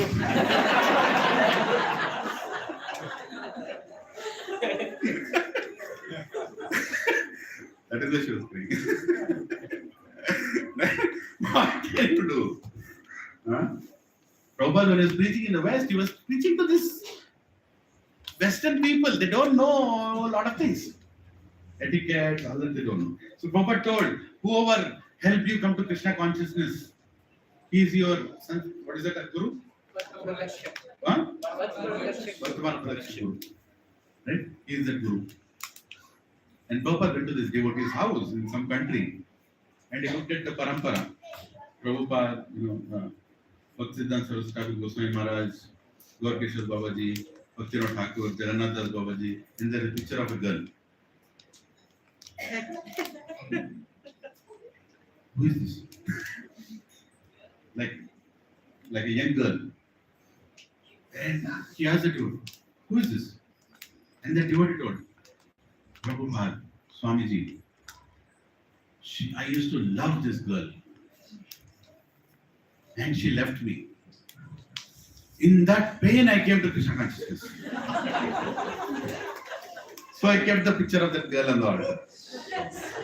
Can you imagine? A Goswami from Vrindavan What all he had to go through. We made him sit down. Sit down. I know that girl is, in a way, helped you to come to satsang. You know, 4 kinds of people who come to satsang. Knowledge, inquisitive, jigyasa people. One of them is distress. I know that girl gave you distress. I know that girl has brought you to Krishna consciousness. But you can't put that girl in parampara. Prabhupada to humbly tell her, you can't put that girl in parampara. You can keep that girl anywhere else, the picture you can remember, but don't keep it in parampara. How okay, Swami? That's okay. You pick up. Right? So, do we actually believe that Grahastha Ashram is made to help us to go back to Krishna? If the answer is yes, do you really think Lord Krishna chose a wrong spouse for you? Very controversial question. The wife is also here. You think Krishna chose a wrong spouse for you? Can Krishna choose a wrong spouse for you? No. Or you think you found your spouse? No. That's the biggest illusion. You didn't find your spouse didn't find you. Krishna found both of you. He said, get married. Right? And Prabhuji and Matajis, who is that only other person who is all the time with you in Grahastha Ashram? All the time. Spouse. Nobody else. Your husband. Whether you like that face or not, whether you like that voice or not, your husband, your wife, is that person who is going to be with you for the rest of your life. And if you really feel that Krishna has chosen this person for you, and you are not willing to accept that, then you are insulting Krishna. As simple as this. Okay, you might say, Prabhuji, but how can I get the love when there is no love? Because he doesn't love, because I have no love. Ni love, pakkavettu. Krishna has sent a person to assist you to go back to Krishna. Period. That's what our acharyas have told. Yes or no? Yes. Be with that person. Serve that person. ఇక్కడ ఎవరు బానే ఉంది ఈ serve ఎందుకు మళ్ళీ what is the service you can do appreciate what ever that person is doing for Krishna exactly what you do in the centre to devotees do that to your spouse Prabhuji, you're telling all these things, Prabhuji, but that is where the topic of today's lecture is what? Where is Krishna in this? Where is Krishna in this? Right? Where is Krishna in this? If your marriage is you're seeing as a big problem in your life, then where is Krishna in this? We read the verse, right? What Brahma is saying? What Brahma is saying? Accept adversities as blessings of Krishna. And the one who accepts this way and with folded hands thanks him. And accepting all those miseries as the reactions of your past life and thanks him, he has a rightful claim to go back to his abode.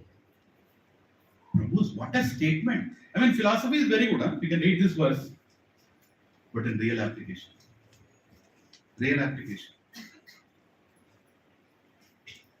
Last week we were discussing, there has to be one service which is very pleasing for you. One service. You should do many services, but one service should be very, very pleasing to you, which is your anchor that Krishna will use to pull you back. What is that service? And that service you should not compromisingly stop any time in your life, whether it is singing, whether it is preaching, whether it is deity worship, whether it is cooking, whether it is assisting, whether it is anything. That one service is your anchor. Encourage your spouse in the service that he or she likes to do. That's all.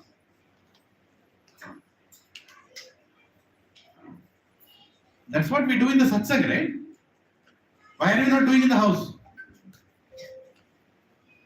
Well, you want to do that service, you have that conversation. Huh?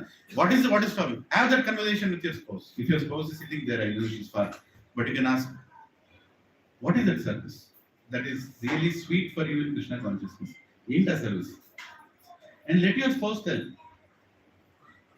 Right? What is that service? Which is very pleasing to you. And then just encourage your spouse to do that service. And don't compare your spouse with any other service.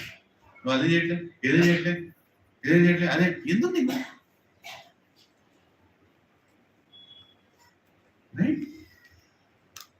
But you should encourage that spouse to do that service. And you should also do the service that you like. And be very vocal. See, I'm telling you, not everybody is good at every service. At the same time, not everybody has to let go all the service. When there is a need for DT worship, you should do. When there is a need for book distribution also, you should do. Some devotees are very uncomfortable with book distribution. You come for book, I'll not come, you go. Right? No, that is also wrong. You do, but you should know what is your sweetest service. And that you should not let go. Right? And you should know what is your spouse's sweetest service. And that you should not let her go. Right? Prabhu, service should not become a, what is that? Rope in your neck. That you start losing the sweetness of Krishna consciousness. That doesn't mean you don't do other services, but that one service should be your service. Like Ghanesham Baba. My service is to serve Radha Gopi Vallabh. That's it. Is to give them Abhishek in the morning in Vrindavan. My service is to worship Supreme Lord in Brahma Muhurta, His Holiness Gopal Krishna Goswami Maharaj. He will just do it. That's his service. No matter how the whole day will go, what will happen last night, I will be on the altar and I will do the Mangalarti. That's my sweetest exchange of service, my attachment to the Supreme Lord. What is your service? If you have still not found out that sweet service, then you better find out. And you discuss that with your spouse. Because Prabhu, I'll tell you what will happen. In the guise of Krishna consciousness, it will be another topic for fight in the house. And the whole sweetness of Krishna Bhakti will go. In Grahastha Ashram. Two false egos staying in under one roof itself is a very big challenge. Right? Two false egos. Right? And in between that, you will bring Krishna consciousness, and then you know what will happen? You will start losing taste in Krishna Bhakti because of too many fights. Because outside devotee you can't fight like that, but with spouse you can speak loudly also. You can shout also. Who is he? He's he. He's he. Right? I'm not getting taste in chanting. How will you get?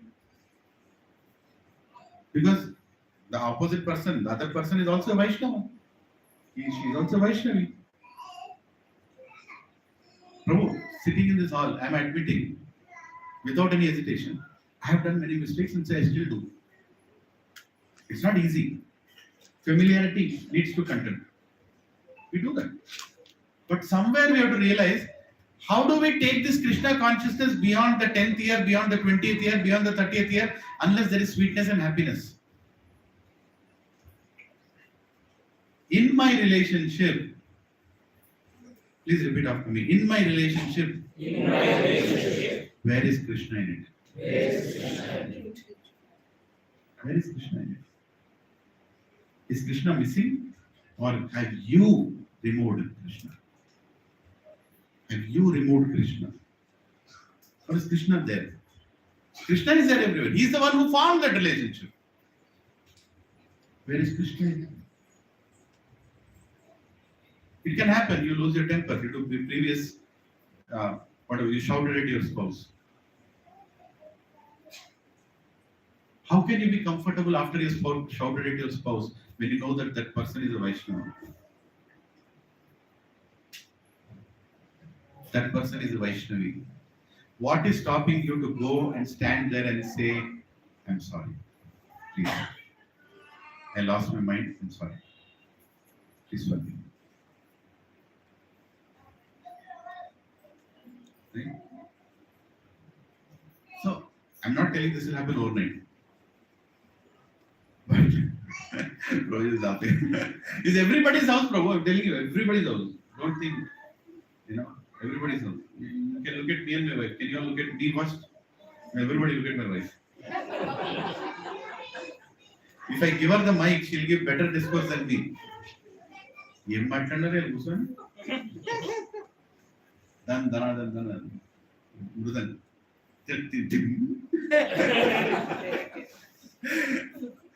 I've taken the biggest risk today to talk this topic when my wife is here. Anyway, point is very simple. If you really love your wife, if you really love your husband, that love should have Krishna in it. And we should help them make progress. Don't make your spiritual life too much shackled with what is it? I want to use the right word.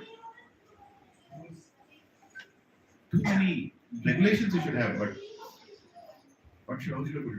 It should not become very mechanical. There should be sweetness in it. You want to have the word? Dry. Dry. Don't make it too dry. Don't make it too dry.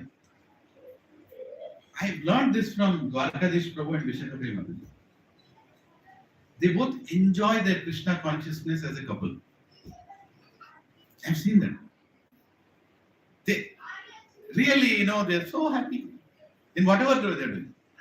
And whatever way Prabhuji is doing, Mataji is happy. And whatever way Mataji is doing, Prabhuji is happy. I have not seen them raising eyebrow on each other or to the extent of time I've seen.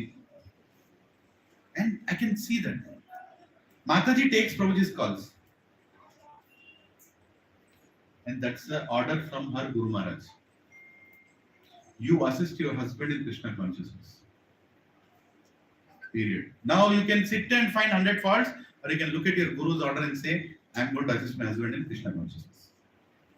All his schedule is managed by Prabhuji, Mataji only. All his schedule. Wherever he has to travel, which program, this, that, everything. And finally, at the end of the day, she goes and discusses with Prabhuji. And after the schedule is okay by Prabhuji, she calls back and says, okay, Prabhu, the schedule is good. This one change Prabhuji asked, if it's possible, do it.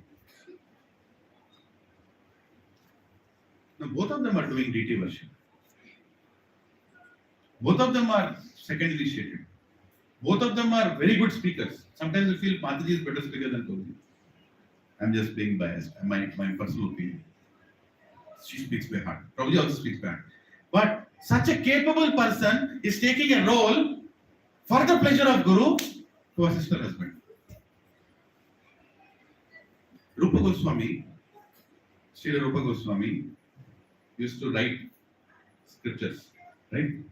What do you say? On the palm leaves, you would write, right? The essence of all scriptures, right? Essence of all scriptures. Bhakti Rasamrita Sindhu. So, it is explained that Rupa Goswami would write on one side of the palm leaf and wait for some time before it turns and writes the other side. Why? It has to dry. It has to dry. Otherwise, if it just turns it, everything will become inking, isn't it? And it's not like there was a fan there. He writes and okay, done, next. No, he has to wait. He has to wait for the leaf to dry and then he can write the other side. Jiva Goswami was such a great scholar and devotee. He would write the palm leaf, the first page. He would keep it aside and write the third page. Can you believe it? He already knew what has to be written in second page. He would write the first page, keep it aside, second palm leaf is writing the third page. And by the time he writes the third page, his first page is there. He'll again pull back the first page, reverse it, write the second page. And then he'll write the fourth page. Can you imagine? We can't even imagine. The Sandarbhas of Jiva Goswami are like icing on the cake of Gaudiya Vaishnavism. We have not even gone there. We are still not ready of Bhagavatam only. What are we talking about? Jiva Sandarbhas. And this Jiva Goswami, Prabhuji, please pay attention. All husbands and wives. This Jiva Goswami is one of the main service for Rupa Goswami and Sanatana Goswami was to assist in finding palm leaves for them to write scriptures. And until Rupa Goswami and Sanatana Goswami were there, he used to only find palm leaves and give it to them to write scriptures. And he himself was such a capable person beyond measure. This is called Trinadapi Sunichena, Tarorapi Sahishuna, Avananiya Manadena, Kirtanaya. Now you think how we are judging each other in the house. You might be a very capable devotee than your spouse. But what is the mode of our acharyas? What is the mode of our acharyas? And what is our culture? A wife has to assist the husband. This statement is so dangerous. Sar tan se juda. If you tell it outside.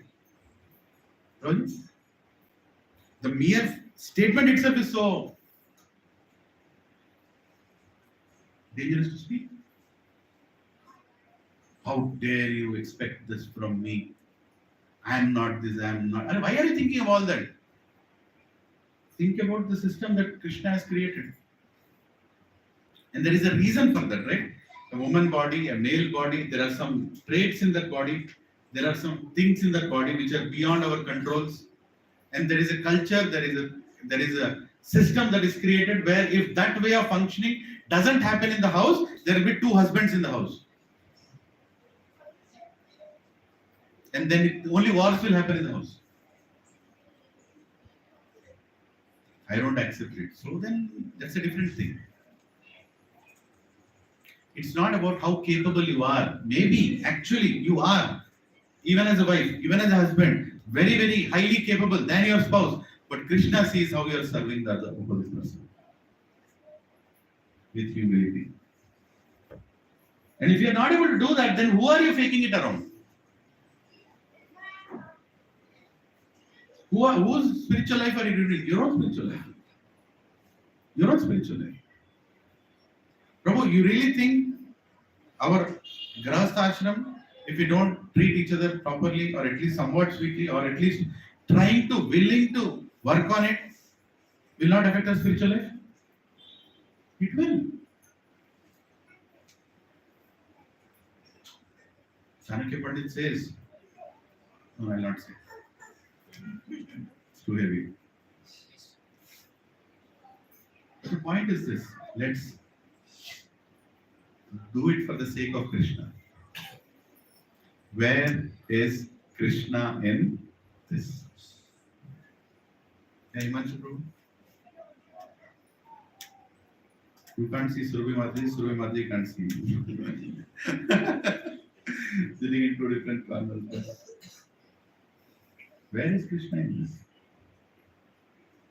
Speaking high philosophy, reading lot of verses, memorizing verses, quoting verses. Are you becoming a Saragrahi or are you becoming a Bharavahi? Saragrahi or Bharavahi? What is the difference? Saragrahi means the one who sees the essence of knowledge. All the satsangs, all the lectures, all the great scriptures that you have heard, he sees the essence of it and he applies it in his life. And Bharavahi is a person who carries the bhara of jnana with no love towards anybody in his life. Forget about God's love. He doesn't love anybody in his life. Right? What do we want to become? I asked this question to Gauranga Darshan. He told, Prabhu, why do you want to become a Bharavahi? Become a Saragrahi. We don't have to memorize verses. We don't have to do, what is it? Bhakti Shastri, Bhakti Vaibhava, what is it? Bhakti Vedanta, Bhakti this, Bhakti that. For the sake of doing it. No. It will become a bharavahi. You take that to your house, in front of your parents, in front of your spouse and tell, Bhakti Vaibhava. Bhakti Shastri, you want to know? Double initiated. Not initiated, huh? Inka. Huh? This is the problem. Bharavahi. Too much knowledge, too much, what is it? Burden. Too much burden. Without love, the knowledge that you carry is a burden. Where is that service attitude? Prabhupada told, if somebody comes to your house, if you're doing arti, if somebody is visiting, keep the arti down there, go bring that person inside. Am I telling it right? Keep the arti down, bring that person inside. Because he is a guest of Krishna who entered the house.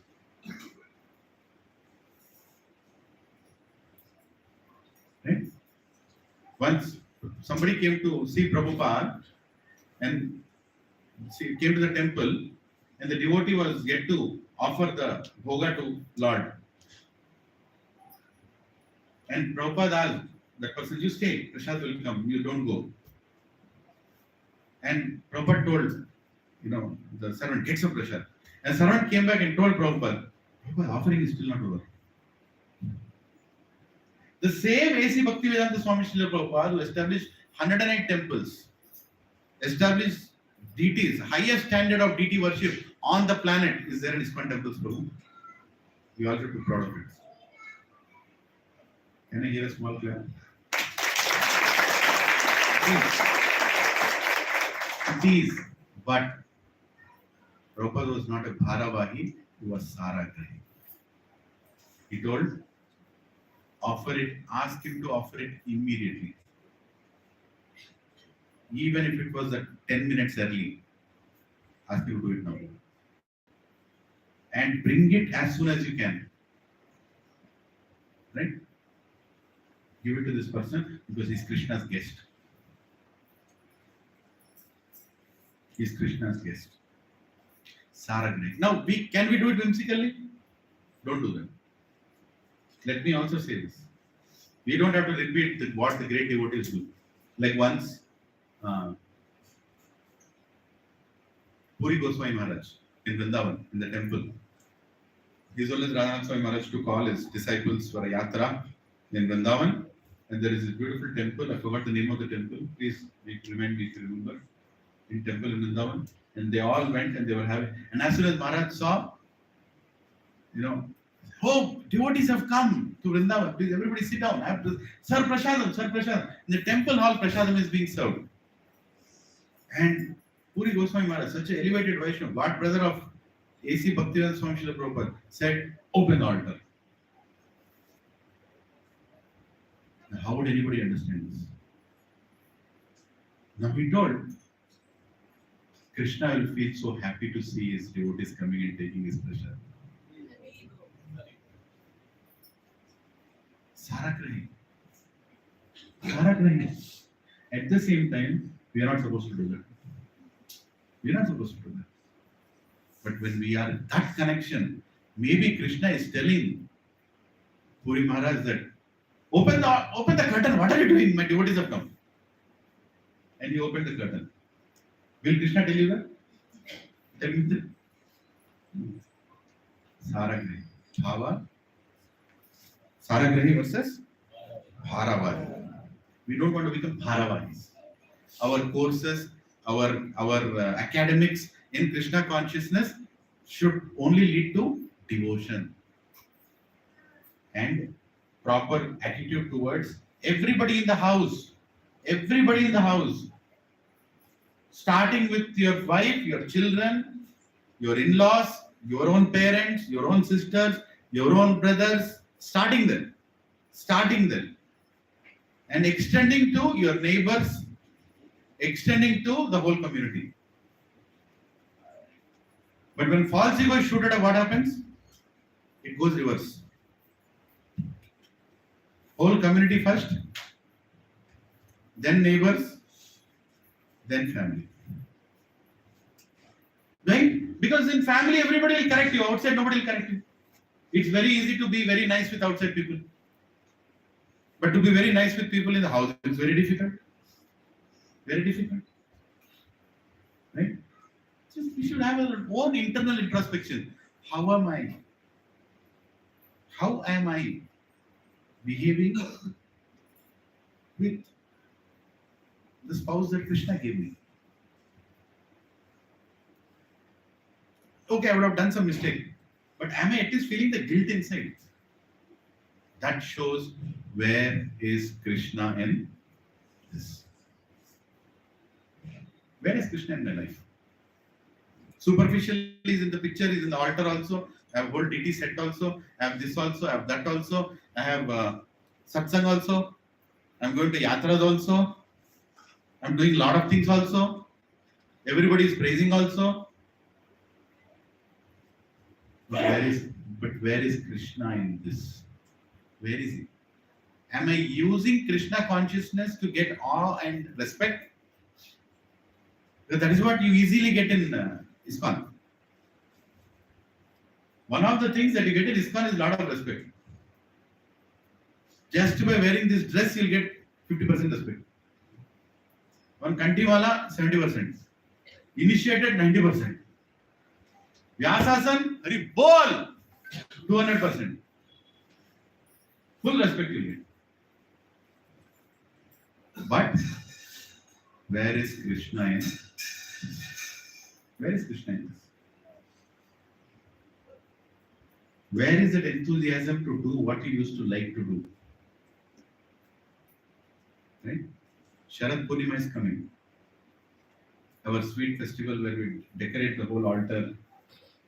Right? 17th, I think. 17th. Let's convey a message to Krishna. That Krishna, I want you to be in my life. More intimately. If needed, let me take a half-day leave. And I will do some special decoration. There is a theme. What is the theme? Silver color dress. My wife sent some pictures. She's already thinking. I am not that TT-centric person. I'm sorry. There is no Krishna in my life, by the way. I'm clarifying. I want Krishna to be in my life. That seminar today is for me only. But where is Krishna in this? Right? So let's do it like a very vibrant and a nice kirtan that evening. Sharad Purnima, the sweetest pastime of Lord Krishna with gopis. Let's make it it's a very intimate festival of devotees. Many outside people don't know. People who are very regular to ISKCON only know about Sharad Purnima. Janmashtami everybody knows. Radhashtami very less number of people know. Sharad Purnima even less number of people know. Let it be the most sweetest festival.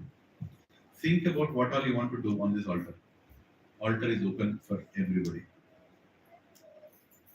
Right? I will be a little late that day. I have some ceremony in the morning, apparently on the same day, related to my father. Maybe I'll come by 2 o'clock, 2:30. But you're all invited. One of the weekdays, I'll send a message. We'll make a stock of what all we have to decorate. Let's see which motor is still working, the fountain is working or no, I don't know. On the Sharad Purnima day, you keep in the motor blast. Hare Krishna. Let's do the preparation. And you all think, what do you want to do for Sharad Purnima? Where is Krishna in festival, in my life? Is he there or no? Let it be my offering. Right? When we start including Krishna in this way in our life, then our Krishna consciousness becomes very sweet. Take up services, but not at the compromise of your most intimate service. At the same time, take up services for the pleasure of Guru and Gauranga. Be ready for austerity in Krishna consciousness. Some austerity has to be there. Don't try to make your Krishna conscious life comfortable. Don't try to make your Krishna conscious life comfortable. I'm again repeating it. Repeat after me. Don't make, try to make your Krishna conscious life, my Krishna conscious life comfortable. If you do that, there is no more Krishna in it. Only you are in it. Is that right, Balu? If you try to make your Krishna conscious life comfortable, there is no more Krishna in it. You are only in it. Who should be comfortable in your Krishna conscious life? Krishna. I will go to Yatra only if I have an English toilet. Okay, understood. I will go to Yatra only if there is AC room. I will go to Yatra only if it is close to Pandal. I will go to Yatra. Anybody, any idea? I'm sure. What are the conditions here? You can take care of their elders. If somebody will take care of my parents, I will go to Yatra only if I go in a flight. I will go to Yatra only if there is a geyser. Can you imagine? It's not about where is Krishna in this, where is geyser in this.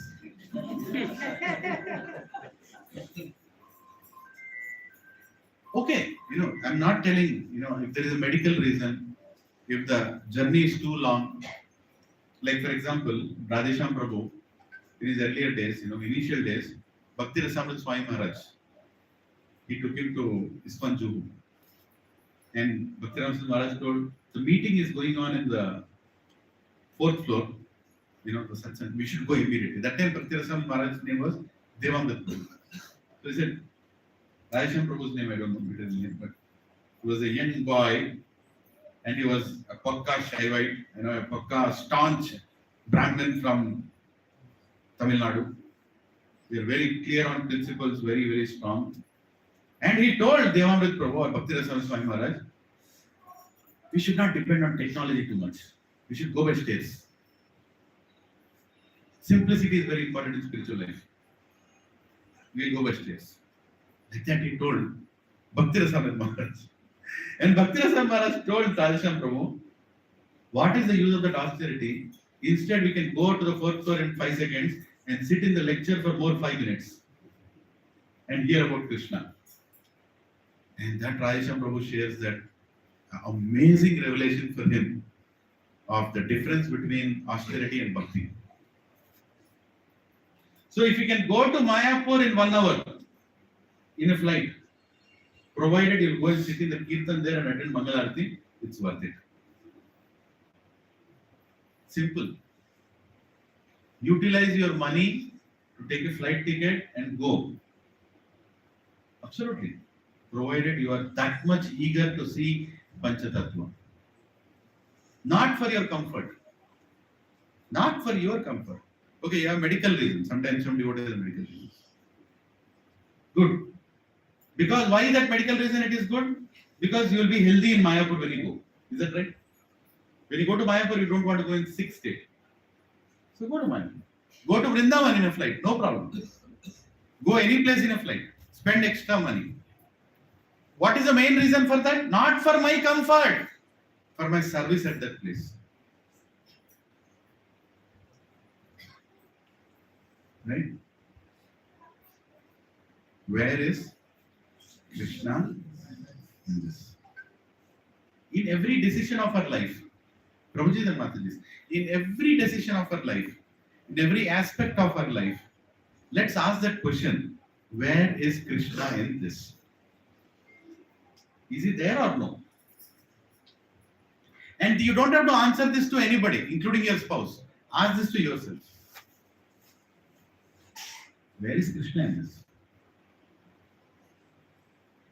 And your day, every day that you spend, lectures that you are hearing, why are you hearing these lectures? So you can go and bombard people with all those points, like I'm doing right now. My accumulation for the last 1 week to bombard all of you. Where is Krishna in this? Whenever I tell my wife, during the week, we are going somewhere, I tell her, see this thing I read. You can say, I chapta Sunday ki? She knows me. More than anybody in this world, she knows me. I cannot bogus in front of her. I'm already feeling some pain on this. Where is Krishna in this? Where is Krishna in this? So now, where is the mind? Yeah. So I would like every devotee who is preaching here, even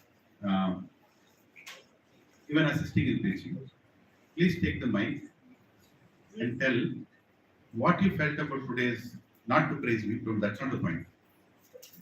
How important it is to see whether Krishna is there in every aspect of your life. That is the question. How important it is to see Krishna in every aspect of your life. Please speak. One minute. Yeah. Who is the mic? The Gachibowli is not necessary. Good. One second question. No, how important it is? How important it is to see Krishna in every aspect of your life? That is the question. What do you feel? Okay, as a preacher, we are talking about Krishna and we are telling that Krishna consciousness is very important. To at the same time to see Krishna in everything is also very important. So that's how I feel that Krishna is very important in every aspect. Right. Thank you. Yeah, please keep passing the mic. You know why I am telling this everybody to speak? I planned this actually. Because I want Krishna to know how important he is in your life. So he wants to know. So it's your service to say a few words. Hare Krishna. It's definitely important to have Krishna in our life, there's no doubt. But when we introspect and try to see what we are doing, are we really there? The answer is no. It's honest confession. The answer is no. But we are trying to be there. We are definitely trying to be there, and we will try our level best. Because there's no other goal. There's no other goal. If there is no Krishna, then there is no life. That's my realization. Definitely we are not there, but we are working hard to be there. Hare Krishna. Thank you. Honest confession to whom? Manasa Mati, are you hearing that? Yeah. Yes. Keep passing it on. We have to have Prashadam. It's already getting late. Where is Krishna in it? Yes. Okay. Shashank Prabhu, you want to say something? No. How many want Shashank Prabhu to say something? Yes. So Shashank Prabhu, you say something. Where is Krishna in it? How important it is for you? Hare Krishna. Rojis, Krishna Swami Prabhu and Mataji have brought up a great Vaishnava in their house. When I look at them, when I look at him, I feel that's the perfection of their life and a great instruction for our life. It doesn't mean we go and start cursing our children. No, encourage them and bring them in the right association. Right? Hare Krishna. Yes. Krishna. Jai. Pawan Prabhu. As a teacher, I think we should see Krishna in everything, or else it definitely becomes a dry philosophy, and definitely we cannot give that same thing to others. I always differentiate between when my sadhana is good, with what enthusiasm we can speak, and when sadhana is not good. So sadhana is nothing but again Harinam, and Harinam is nothing not different from Krishna. So when Krishna is not there in us, I think our preaching is just like personal development course and nothing much. So at every step we should see, be it kirtans, be it instrument playing, be it verses, be it preaching, wherever we should take that Krishna in every step, and that's when we can become successful. Correct. Hare Krishna. Thank you very much. Yeah, please pass it on again. Yeah, Mahesh Prabhu. Hare Krishna. Oh, before Mahesh Prabhu speaks, Mahesh Prabhu is still conducting session after session in unknown communities, in foreign territories, to distribute Srimad Bhagavatam.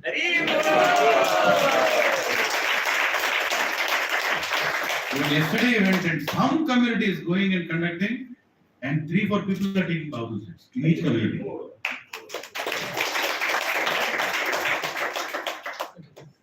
Probably, actually, last week I mentioned in the unity among devotees is more important than individual purity.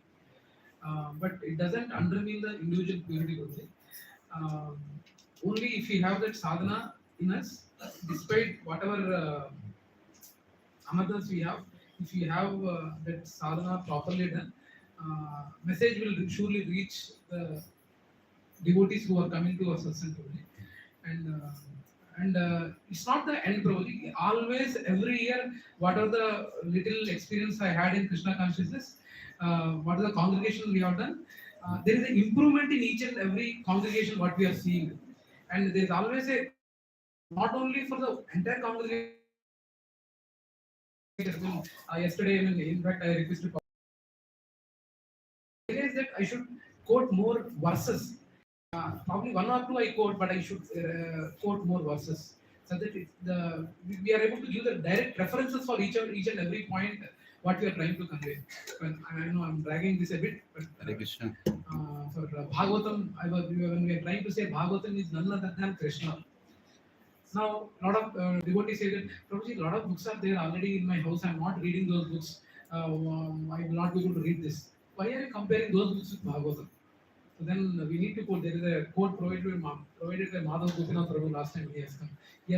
The quotation is there, Bhagavad Puran. Bhagavad Puran, the quotation is there. The first 2 cantos are nothing but the legs of Krishna. Like Please don't leave. Prasadam is there. Okay. We're done. 5 minutes we're done. Yeah. Please take Prasadam. Huh? Yeah, we're just done. Anyway, okay. I'm done. So maybe Mataji's, Yes, please. pass the mic. Thank you. Balu will provide the end. After Mataji's, I want Balu will provide a few words, please. Yeah, pass it to Mataji's. Yeah. Hare Krishna.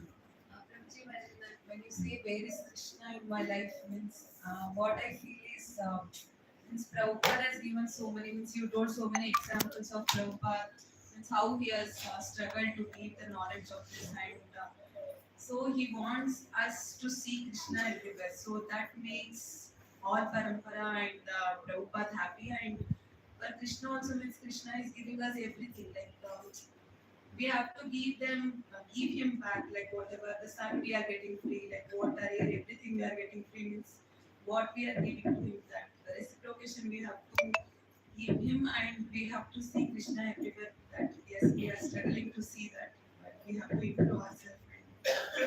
Thank you. Yeah, Padmavati. You want to speak? Manasa Mataji, Padmavati, both have to speak. Prabhuji, I heard once from Amarendra Prabhu. He said we have never seen Krishna, but how to make Krishna happy the way Prabhupada has shown us. So whatever act we do, if we have that in mind, that if I do this, Prabhupada will be happy, then automatically directly Krishna will be happy. Right. So I try to, it is very, very difficult, definitely very difficult, but I try to have that in my mind, will Prabhupada be happy if I do this? Definitely Prabhupada is not happy with me, but we are still struggling to. Hare Krishna. Thank you very much. Manasa Mataji. Hare Krishna, Prabhuji. Now, as you quoted that Krishna has decided a plan so that we got married, right? But we are trying to cheat every day and see that if you say yes, I say no. If you say yes, I'll say no. No. Perfect. So whatever you say yes, I'll say no. That is how we are cheating every day and making Krishna Krishna away. So from now, I was thinking on that timeline, so that I need to improve and see how we can go parallelly together and serve Krishna. Hare Krishna.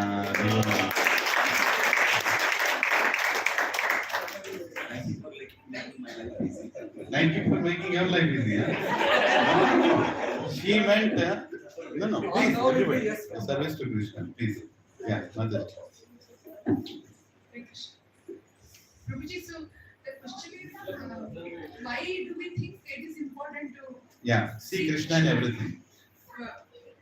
Because that's the only way to be happy, Prabhuji. And being happy doesn't really mean that we get it easily. So there will be tribulations, but that's the only way to be happy. So, pardon for my very mundane example, but I think this will sum up. This works for me. This example works for me. Say we are going through some health issues and we need to lose weight. And losing weight is very difficult, Prabhuji. But when we lose weight, that makes us happy. That makes us healthy. So, while it is not going to be without any tribulations, while it is very hard, while it is very difficult to go through, but that's the only way to be happy, and that's why it's very important to have Krishna in everything that we do. Jai Hari Bol. I just replace it weight with false ego. Right? Lose your false ego in there. Please say a few words. What did you feel? Later she said. Anybody else? Yeah, that Mataji there. She wants to come. Yeah, just one more and then we'll close. I know everybody has many things to say. Hare Krishna Mataji. అయ్యో తెలుగు మాట్లాడితే అందరికి అర్థమవుతుంది మీరు ఇందాక అన్నారు కదా కృష్ణుడు చూస్ చేస్తాడు హస్బెండ్ అండ్ వైఫ్ అలాగే నా భర్తను కూడా అలా చూస్ చేస్తాడేమో అనుకుంటాను నేను మా వాడనే భాగవతం చదువుతాను నాకు అంత జ్ఞానం లేదు అర్థం కాదు అని అనేదాన్ని కానీ ఆయన నన్ను చెయ్యి పట్టుకు లాక్కొచ్చి కూర్చోబెట్టి నేను చదువుతాను నేను ఎక్స్ప్లెయిన్ చేస్తాను వీళ్ళు ఆయన అర్థం కాకపోతే నన్ను అడుగు చెప్తాను అని చెప్పి నన్ను కూర్చోబెట్టి అలా నన్ను ఎంకరేజ్ చేశాను. అప్పుడు నాకు చాలా బాగా అర్థమైంది. మేము ఆ ప్రాసెస్లో ఉండగా నన్ను మేము ఆ జర్నీలో ఉండగా తను వెళ్ళిపోయాను. అప్పుడు ఈ కృష్ణుడు పూర్తిగా వచ్చేసాడు నా లైఫ్లోకి. వచ్చేసి ఇంక ఇప్పుడు పూర్తిగా సర్వం కృష్ణుడే అయిపోయాడు అనమాట. నాకు అనిపిస్తుంది ఆయన ఏంటంటే ఆ చూస్ చేసిన కరెక్ట్ పర్సన్ చూస్ చేసి నాకు ఇచ్చాడు ఈ తోవలోకి రావడానికి. ఆయన కృప చాలా ఉంది అని అనిపిస్తుంది. Hari Bol. I don't know how many understood this what Mataji told, but it's amazing thing what she told. I would like to say one thing as a qualifier, for whatever I spoke. I'm not qualified to give this kind of talk. I just repeated what I heard from great Vaishnavas. Essence of this lecture is not saying that whatever your husband or wife will tell you have to agree. That's not the essence. It is not possible also. It is not. Let's not get into that. You go outside and say something. Keep your mouth. I have to agree now. It's not going to work like that. But how you treat each other is what is it is.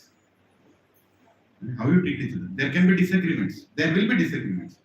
But how are you going to see Krishna in that relationship? Not only husband and wife, your brothers, sisters, parents, everyone. How are you treating each other? Is this the way I treat people outside? Am I being a different person outside and inside? Basically, you are saying Krishna is not in my life. That's where it boggles down. Right? We have two different personalities, Professor Matajis. Especially in Grahastha-ashram. Some of you are not married. You might be thinking, should I get married or not? That's not the point. Please get married. Because marriage is a great ashram given by Krishna to make progress. Right? Spiritual progress. But how you treat each other, how you accept each other's shortcomings, how you respect in whatever situation another person is. Right? For example, if your wife is not a great book distributor, or doesn't distribute books, does it mean she doesn't have any devotion for Krishna? Huh? And if your husband is not very good in kirtan, he is not good for Krishna consciousness. No, you might be good in kirtan. Or if your wife is not very good in deity worship, is she useless?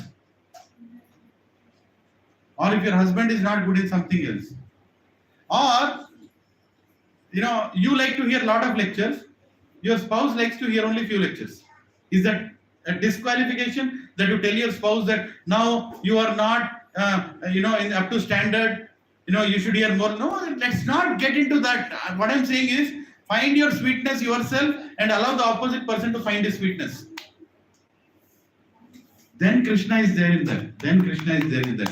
Don't push your false ego in the name of Krishna consciousness on your partner.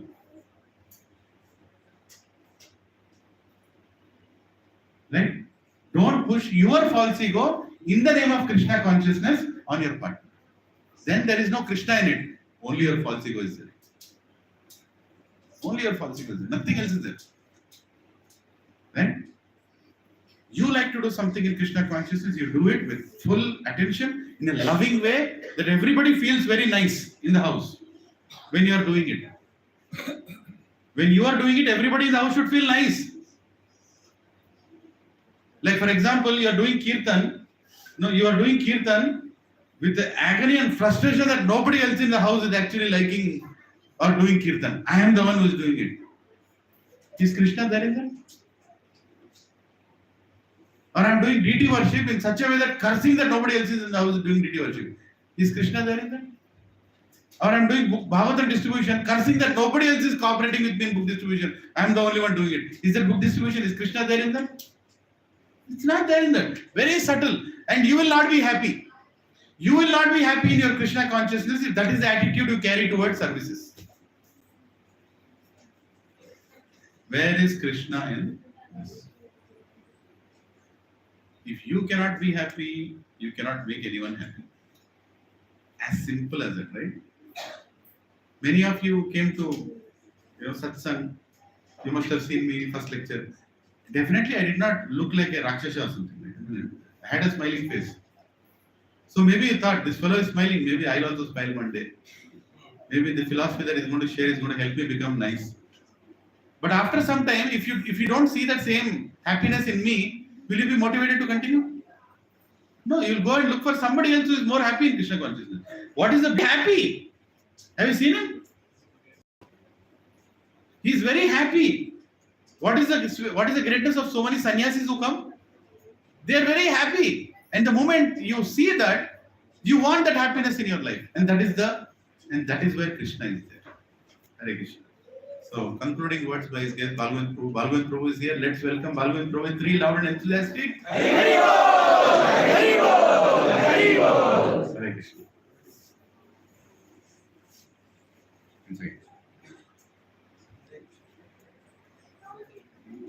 Hare Krishna. Hare Krishna. Hare Krishna, Prabhuji. Thank you very much for welcoming me, allowing me to come here. And today I know why Krishna made me to come here. The discussion happened today. I felt like for me. Krishna made me to cancel my regular program. Generally, I will come.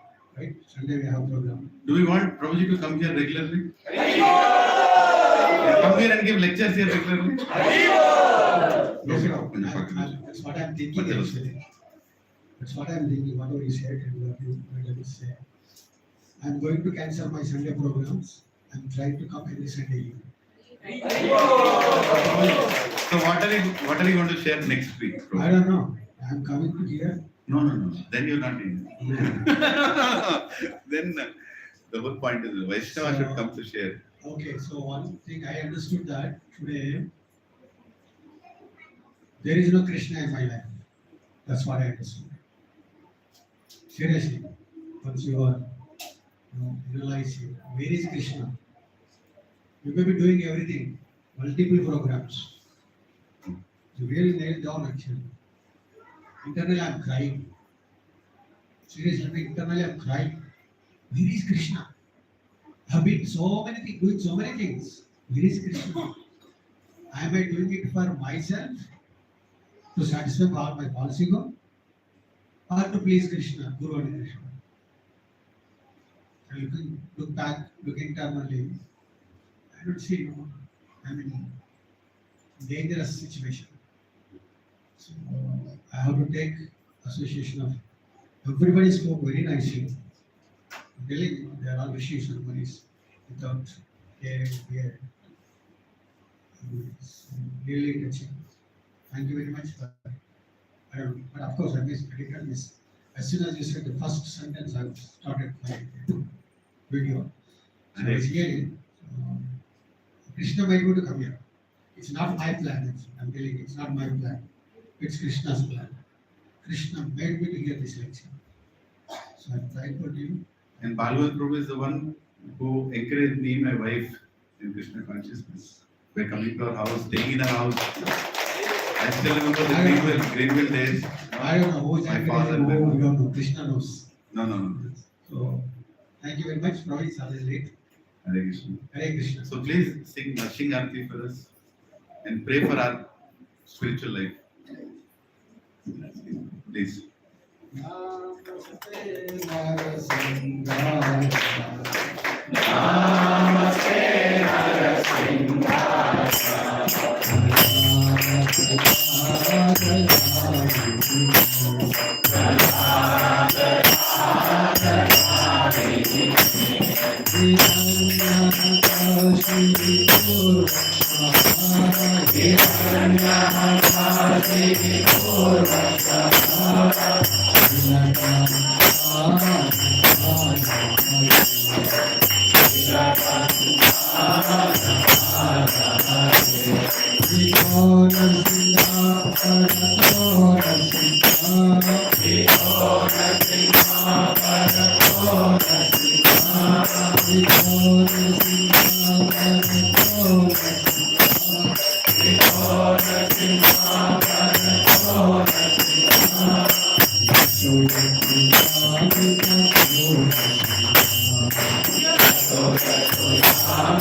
Roji, prem to nahi. Prem to nahi. हरे जय ओम विष्णुपाद परमहंस परिव्राजकाचार्य अष्टोत्तर शत श्रीमद् भक्तिवेदांत श्रील प्रभुपाद की जय।